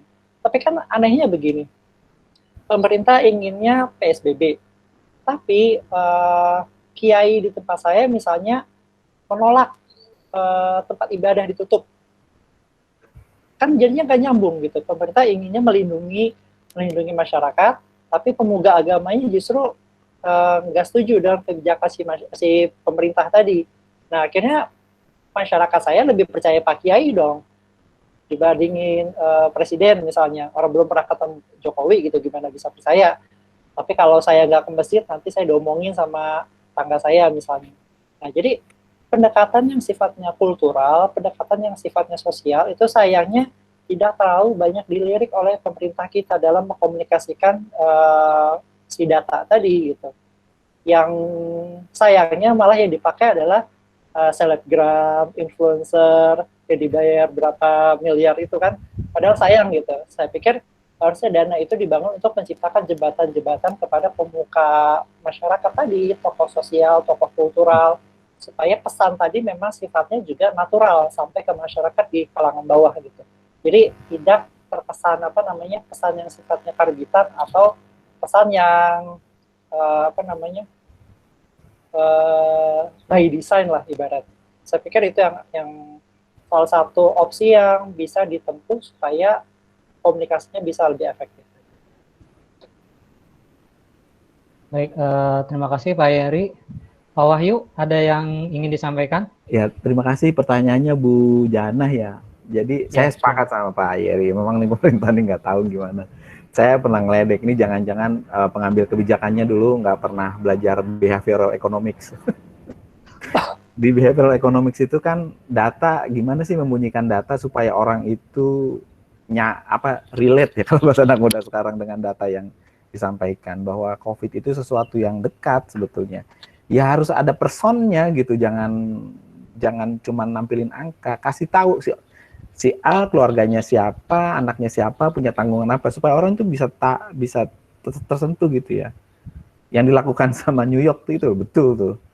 Kan kita belum ada tuh koran di kita yang jembrengin nama yang meninggal gara-gara COVID sebagai headlines-nya gitu. Sebetulnya Koran Tempo pernah untuk yang nama-nama tenaga kesehatan. Nakes saya tahu itu. Tapi kan bukan nama korbannya, nama korban tenaga kerja kan, apa dokter, nurses waktu itu ya. Dua diantaranya kan saudara saya juga gitu. Jadi betul kita merasa jauh kalau belum ada orang yang kita kenal sakit, kena dan meninggal kan. Nah itu nature manusia dan itu dibahas sebetulnya kalau di ilmu saya di ekonomi, political economy itu di behavioral economics. Kita nggak akan ngerespon sesuatu yang kita nggak tahu. Jadi sebetulnya yang belum dilakukan pemerintah sampai sekarang adalah soal resiko. Mengkomunikasikan resiko selain datanya, mengkomunikasikan resiko. Kalau misalnya kita keluar tuh resikonya berapa sih? Kalau kita di rumah resikonya berapa sih? Apa yang harus kita lakukan kalau kita keluar rumah? Kalau misalnya masyarakat itu bisa tahu resikonya apa yang harus dia tanggung ketika dia beraktivitas, dia kan bisa hitung dan bisa antisipasi atau harus melakukan apa ketika dia keluar rumah. Di kita kan enggak. Istri saya sama anak saya yang paling kecil tuh udah 6 bulan loh nggak keluar rumah. Nggak saya kasih keluar rumah, soalnya resikonya gede. Gitu. Saya karena terpaksa gitu ya harus keluar rumah dengan ya diproteksi lah kalau keluar gitu. Jadi membangun bahwa ini berisiko tinggi itu kan belum. Cuman dibilang ya sekarang sudah boleh dilonggarkan, lakukan protokol kesehatan 3M. Maksudnya apa sih harus 3M? Kan orang nggak tahu. Nggak pernah dikomunikasikan kenapa kita harus menjaga jarak, kenapa harus cuci tangan, dan kenapa harus pakai masker. Orang pakai masker diturunin ke bawah gitu. Lagi foto nggak pakai masker. Emang yang foto nggak pakai masker yang 5 menit itu nggak bisa menyebarkan virus, kan lucu gitu jadinya. Jadi nggak ada konsistensi juga gitu di pihak pemerintah. Kalau misalnya pemerintah itu kampanyenya adalah sekarang pakai masker, ya kemana-mana pakai masker gitu loh. Kalau tuh tampil di depan publik nggak pakai masker, nggak ada denial atau excuse, ada foto nggak pakai masker terus dijelaskan gini, nggak ada, udah kolaps itu semua bangunan komunikasi ingin membangun citra bahwa kita harus pakai masker kalau keluar rumah, udah hancur semua, nggak kredibel aja pesennya. Kalau dalam bahasa institutional economics, orang yang menyampaikan pesannya itu nggak punya reputasi gitu. Jadinya ya siapa yang mau denger, ya kan? Jadi ini Mas Wahyu nyindir yang di Bali ya, nyindir menteri yang foto bareng di Bali ya. Saya nggak nyindir siapa-siapa. Jadi maksud saya saya kan belajar ekonomi, jadi lebih credibility, reputasi itu penting. Jadi kalau pemerintah mau didengar harus punya reputasi. Sekarang contoh yang gampang gini deh, di kampung saya ini, saya sejak COVID saya nggak pernah ikut Jumatan dan saya nggak punya nyali untuk ikut Jumatan dan pergi berkumpul untuk sholat berjamaah. Nggak punya nyali deh saya. Saya juga punya dalil, karena saya di IAIN, saya punya dalil lah, saya melindungi nyawa saya, jadi saya nggak harus pergi sholat gitu. Tanpa berdalil ya. 50. Tapi maksud saya begini, di kiai, di ustadz, kita kan kalau diajarin sholat itu ya rapet gitu kan. Ini tiba-tiba pemerintah nggak tahu dari mana bilang, sholatnya longgar-longgar 2 meter jaraknya. Siapa yang mau denger coba? Yang bisa menyampaikan itu ya kiai. Bukan orang pemerintah. Jadi kiai yang dikenal oleh orang-orang yang ada di sekitarnya. Makanya saya selalu bilang di Di beberapa kesempatan kalau saya ketemu orang yang bisa ngambil keputusan, saya bilang deketinilah, dekatilah kiai-kiai informal leader itu yang memang relate dengan masyarakatnya kalau itu mau berhasil, daripada pakai buzzer. Kayak buzzer dipukulin doang kan tuh buzzernya. Jadi memang kalau kita lihat pengalaman Orde Baru ini, Orde Baru nggak semuanya jelek juga sih, banyak jeleknya ya. Itu KB berhasil salah satunya, walaupun ada tentara juga di sana ya waktu itu. Itu kan mendekati kiai-kiai gitu, diajak ngomong dalam jangka waktu yang panjang itu. Jadi orang bisa mengerti. Ini nggak ada tuh. Coba bayangkan, kita dari kecil diajarin sholat itu harus rapet jemaahnya. Tiba-tiba pemerintah datang, lu sholat 2 meter ya jaraknya. Siapa yang mau dengar? Dengar kiai itu dengar pemerintah kalau dalam kasus kayak gini. Saya sih lebih percaya orang dengerin kiai. Itu satu dari pemerintah. Kedua, dari sisi masyarakat. Jadi ini harus kolaborasi antara pemerintah dan masyarakat dalam pengertian ini ya. Dan pemerintah sebetulnya kalau menurut saya sih nggak punya knowledge yang cukup untuk mengetahui human behavior. Bagaimana sih human behavior orang Indonesia? Gampang-gampangannya gini deh, kita lihat aja di cara kita berlalu lintas naik motor. Saya sih mudah-mudahan yang dengar di sini nggak ada yang naik motor di jalan trotoar atau ngelawan arah. Orang itu, pengendara motor itu kan hanya akan mengikuti aturan kalau ada polisi di sana. Sebetulnya law-nya itu adalah rambu, bukan polisi kan, tapi kan kita nggak pernah tahu. Jadi hal-hal yang kasat mata aja kita tuh bisa melanggar. Apalagi virus nih yang kita nggak tahu. Seperti yang dibilang Mas Yeri tadi. Orang nggak boleh mudik, saya juga nonton tuh filmnya. Itu banyak sekali yang mudik. Jadi apa? Yang kita lakukan adalah seperti sekarang juga. Kalau misalnya Anda mau pergi, harus pakai surat keterangan bebas COVID. Sangat mungkin orang Indonesia itu akan melakukan surat bodong gitu loh. Supaya dia bisa naik pesawat, bisa naik. Ya jadi susah ya, harus ada kok. Pemerintahnya juga harus bener, tegas gitu pesannya.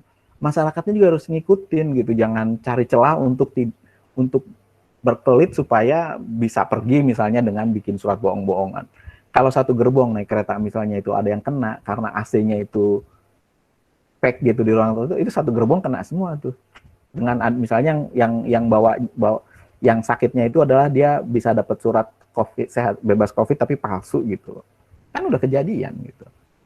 Jadi ya gimana ya, pengambilan kebijakan di Indonesia satu memang datanya juga harus benar, tapi juga harus tahu perilaku manusia yang akan diajak untuk ngikutin yang diharapkan perilakunya berubah. AKB itu adaptasi kebiasaan baru itu kan merubah perilaku yang sudah ratusan tahun sebagai manusia. Kalau kita ngitungnya COVID pandemi terakhir kan 1918 ya, berarti udah 100 tahun nih kita hidup berkerumun, ngumpul, ngikutin naluri kita untuk dekat-dekatan gitu. Tiba-tiba semuanya harus ditarik. Itu bukan sesuatu yang gampang. Pemerintah sih ngelihatnya, pemahaman saya kayaknya enteng-entengan aja. Ngeluarin juklak, ngomong di televisi, everything kayaknya udah selesai. Nggak bisa begitu. Kalau pemerintah itu belajar lebih benar mengenai behavioral economics, harus ada effort lebih berat lagi. Salah satunya adalah mendekati informal leader dan harus membuat lebih sesuatu yang kayak virus itu harus lebih bisa dirasakan dekat dengan orang yang akan diajak berubah perilakunya. Sekarang ini kalau belum ada tetangga kita sakit, kita tuh ngerasa COVID jauh gitu. Kalau belum ada yang meninggal, COVID tuh nggak tahu, mungkin percaya dengan teori konspirasi yang banyak dibahas di YouTube atau di WA gitu. Lebih percaya gitu. Karena apa? Ya banyak kepentingan lah di situ. Tapi kira-kira human behavior itu kompleks, tapi bisa dibantu sebetulnya dengan ilmu pengetahuan. Dan menurut saya, dokter sangat dibutuhkan dengan para epidemiolog sekarang, tapi juga harus dibantu dengan orang-orang yang mengerti human behavior. Dan itu orangnya nggak ada di pemerintah sekarang. Itu aja sih. Makasih ya. Baik, terima kasih Pak Wahyu. Mungkin pertanyaan terakhir ya dari Pak Hamid. Mangga, silakan. Ya, terima kasih ilmu dan wawasannya Pak Yeri dan Pak Wahyu, menarik sekali ya memotret situasi sekarang. Saya sebetulnya nyambung dengan yang tadi yang terakhir dibahas ya, tentang pemerintah kurang menggunakan strategi yang efektif, kira-kira kan begitu.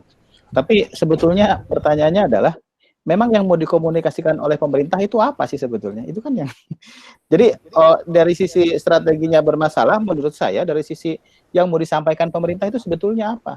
Apa memang pemerintah menganggap bahwa COVID ini berbahaya? Jangan-jangan mereka nggak anggap ini berbahaya. Karena toh, karena kenapa? Karena ada dua aspek kan yang sering disampaikan oleh Pak Jokowi berkali-kali soal gas dan rem itu loh. Ini soal ekonomi dan soal kesehatan kan. Kita kadang-kadang harus ngegas, ini tidak kadang-kadang kita harus ngerem. Problemnya adalah bahwa itu membuat pesan itu menjadi tidak jelas apa yang mau disampaikan. Apakah problem kita ini adalah ekonomi atau problem kita adalah kesehatan begitu. Di satu sisi pemerintah ingin membatasi pergerakan orang, di sisi lain ingin orang bergerak. Itu kan udah nggak nyambung. Yang dimaksud itu nyuruh bergerak atau nyuruh diam kan? Sebetulnya kan itu. Ya contoh yang tadi Pak Yeri nyindir di Bali, iya kan? Sekarang hari ini semua orang sedang nyinyir soal menteri-menteri foto di Bali nggak pakai masker dan deket-deketan semua. Jadi pemerintah maunya memang COVID ini emang berbahaya gitu. Lawang mereka aja begitu. Jadi apa ya? Mungkin kalau tidak salah, saya bukan orang komunikasi, tapi istilahnya mungkin apa ya? Disonansi kognitif begitu ya. Apa yang ingin disampaikan dengan apa yang jadi tontonan tuh nggak nyambung, bertolak belakang. Yang bisa jadi yang kemudian ditonton, disaksikan oleh masyarakat, itulah yang kemudian dipercayai. Ya jangan salahkan Pak Kiai, jangan salahkan yang lain-lain ketika misalnya memang mereka yang harusnya membuat kebijakan aja memang bikin kita bingung. Kemarin lah contohnya 3 hari, kemarin kita long weekend ya, itu tempat wisata udah rame di mana-mana, Masjid Agung Banten, Carita dan sebagainya gitu. Ya pemerintah punya kepentingan mendorong pariwisata. Atau yang nanti kita diskusikan di Jumat besok mungkin Kang Wahyu soal pilkada. Kenapa sih dipaksakan pilkada? Dari sejak awal ngobrol dengan teman-teman di Komisi 1, Kang Saan dan sebagainya, saya udah bilang, ini persoalan gimana ekonomi bergerak sebetulnya gitu. Makanya pilkada yang beresiko tinggi begitu, ini dipaksakan dilaksanakan karena ada uang berapa belasan triliun yang nanti yang beredar dan ini seakan-akan menjadi apa ya? Menjadi mengesankan seakan-akan ekonomi bergerak. Jadi balik kalau pertanyaan saya adalah ini emang yang mau disampaikan pemerintah emang apa pesannya begitu? Jangan-jangan memang juga mereka bingung gitu. Seperti itu. Terima kasih. Baik, terima kasih Pak Hamid pertanyaannya. Mungkin sekarang Pak Wahyu yang menjawab pertama. Loh, saya jadi silakan, Pak duluan. Wahyu. Terima kasih. Biar gantian Pak. Terima kasih Kang Hamid. Ya emang pemerintah bingung dari awal. Saya buka dengan pemerintah ini emang bingung dari awal.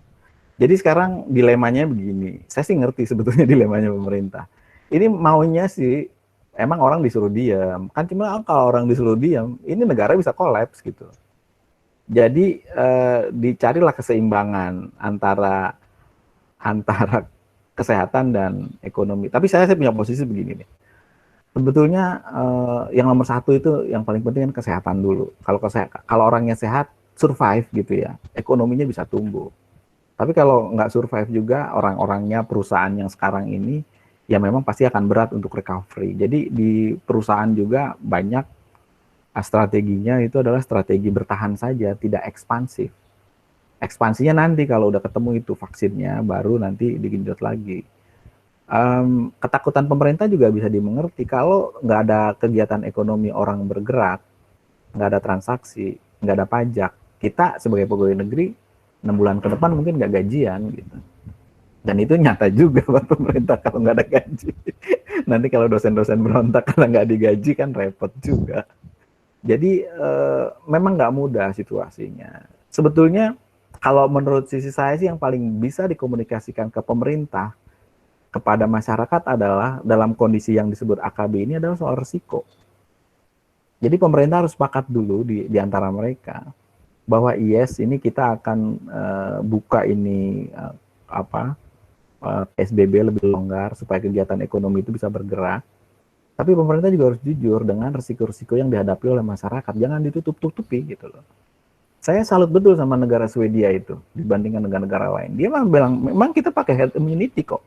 Ambil saja dan resikonya dihitung. Siapa yang harus dilindungi? Paling dilindungin. Ya orang yang paling rentan, orang tua dan anak-anak. Tapi memang kalau itu di Indonesia agak ngeri juga karena disiplin kita kan nggak kayak orang ke Swedia ya. Di sana kalau dibilang jangan nyebrang lampu merah ya beneran orang mungkin, kalau di kita kan mungkin kalau nggak ada polisinya orang lewat gitu. Jadi sebetulnya pemerintah juga harus jujur dengan target-target yang ingin dicapai. Misalnya sekarang kenapa harus ada PSBB? Digunakan dengan pelonggaran, maksudnya dengan bahasa yang bisa dimengerti oleh masyarakat bahwa boleh berkegiatan ekonomi, boleh melakukan wisata gitu ya misalnya. Saya juga nggak ngelarang walaupun saya nggak mau pergi gitu. Tapi juga harus dengan protokol yang jelas. Nah, protokol yang jelas ini yang jadi misteri masalahnya, Kang Hamid. Misteri ini yang nggak pernah diungkap. Protokol yang jelas itu apa sih sebetulnya? Kan kalau kita udah ngomongin protokol yang jelas itu harusnya di kampus A sampai Z mungkin 100 halaman kan. Di pasar A sampai Z mungkin kalau di pasar lebih banyak orangnya gitu. Mungkin bisa artinya gini, protokol yang jelas di pasar tuh kita nggak punya. Kan saya ngebayangkan gini, pasar itu tempatnya kecil tertutup. Kan pemerintah daerah bisa tuh dibikin pintu masuk, pintu keluar. Terus ada orang Satpol PP di depan ngitungin yang di dalam tuh ada berapa sih. Misalnya dibilang orangnya itu kalau udah 50, yang di depan ditahan. Yang ditahan itu dibikin jarak-jarak gitu loh. Kan bisa melakukan itu, kan nggak sulit. Sangat bisa dilakukan. Maksud saya kalau misalnya sulit itu sangat mungkin untuk dilakukan. Karena ada di beberapa kabupaten di Jawa Timur yang saya tahu melakukan itu. Jadi pintu masuk sama pintu keluar nggak. Kalau sekarang kan di pasar Ciputat yang saya tahu orang masuk seperti nggak ada COVID gitu. Jadi sebetulnya bisa dikomunikasikan, ada poin yang bisa dikomunikasikan. Cuman pemerintah kan mikirnya kalau kita percaya sama teorinya Elinor Ostrom kan nggak banyak tahu apa yang terjadi di bawah sebetulnya pemerintah kan. Kita yang tahu lebih banyak terjadi di bawah. Pemerintah lokal maksud saya yang tahu apa yang terjadi di bawah. Tapi kan pemerintah lokalnya juga tidak melakukan apa-apa. Gitu. Yang tidak melakukan ya ada yang melakukan. Jadi memang kalau ditanya strategi apa yang ingin dikomunikasikan, memang pemerintah kelihatannya belum sepakat soal itu. Sebetulnya saya bisa bantu bilang ya soal risiko aja. Soal risiko bahwa kita boleh melakukan kegiatan ekonomi, kemudian kita boleh melakukan kegiatan ekonomi dengan protokol untuk kampus seperti ini, untuk rumah sakit seperti ini, untuk pasar seperti ini.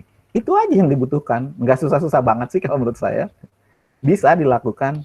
Hire saya aja gitu, nanti kan saya bantu. Kira-kira begitu Pak Hamid.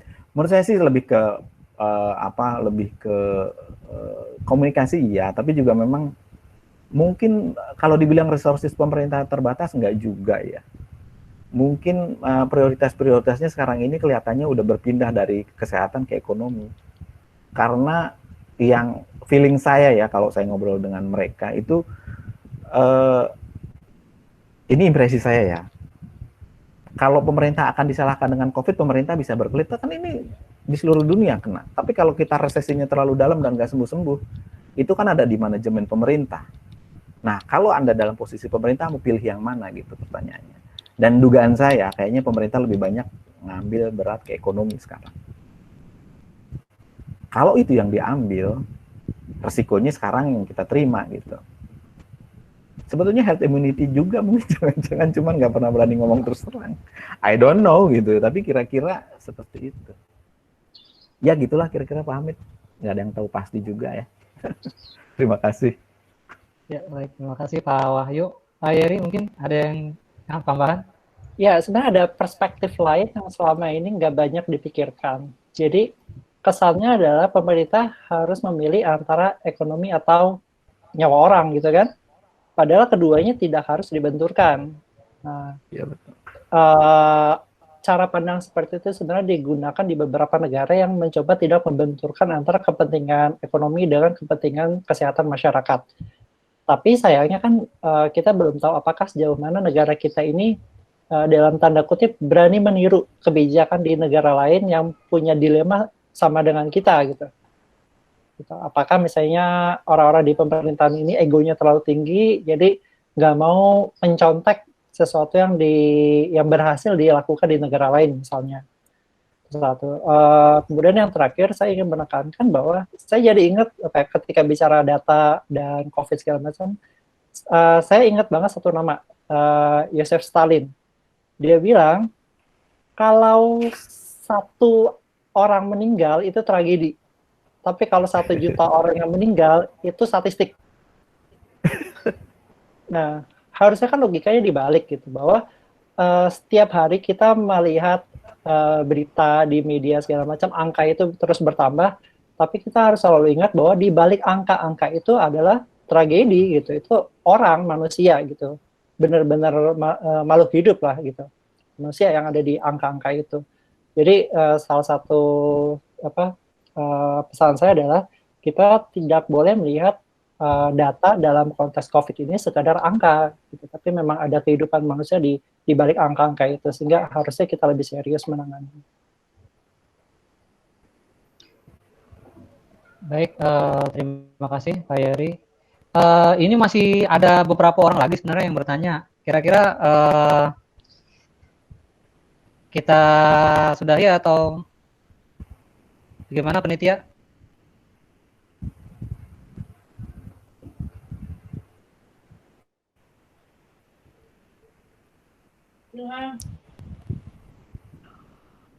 Mungkin closing statement aja kali ya, Mas Gilang, yang sambil mungkin bisa nyerempet-nyerempet menjawab.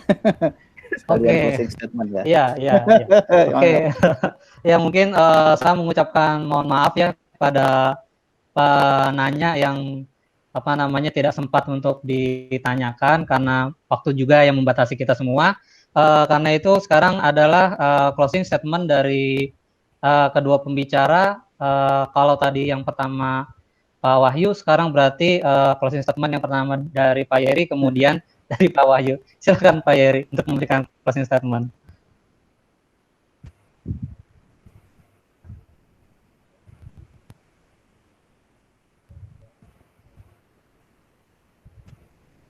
Pak Yeri, maaf, mic-nya belum nyala. Ya, terkait dengan segala macam problem yang tadi sudah kita diskusikan, saya sih berharap setiap dari kita itu minimal punya satu motivasi terkait dengan COVID ini, yaitu bertahan hidup.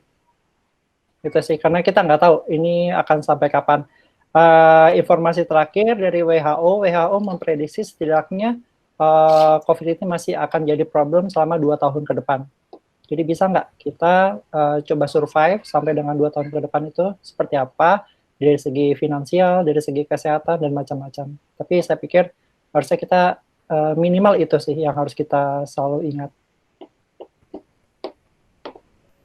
Oke, terima kasih Pak Yeri, closing statement-nya. Pak Wahyu, silakan. Ya, terima kasih. Jadi seperti juga dunia bisnis ya, kita survive dulu lah sekarang ya. Jadi kegiatan-kegiatan yang nggak perlu banget ya harus tetap dibatasi, seperti kegiatan yang berkumpul banyak gitu ya. Kemudian juga harus lebih aware ya terhadap risiko yang akan kita terima kalau kita berkegiatan di luar rumah. Harus paham betul gitu risikonya apa saja. Saya itu aja. Terima kasih. Ya, baik, terima kasih Pak Wahyu atas closing statement-nya. Saya kemudian ingin membacakan beberapa resume dari kedua pembicara. Yang pertama, Pak Wahyu, data dalam ilmu sosial adalah bagaimana data yang dikonstruksi. Data yang dipakai dalam info COVID itu sudah melalui proses kurasi dalam arti yang positif, yaitu mengikuti standar dari WHO. Kemudian pemerintah tidak anti data, namun memiliki definisi sendiri dalam memaparkan data.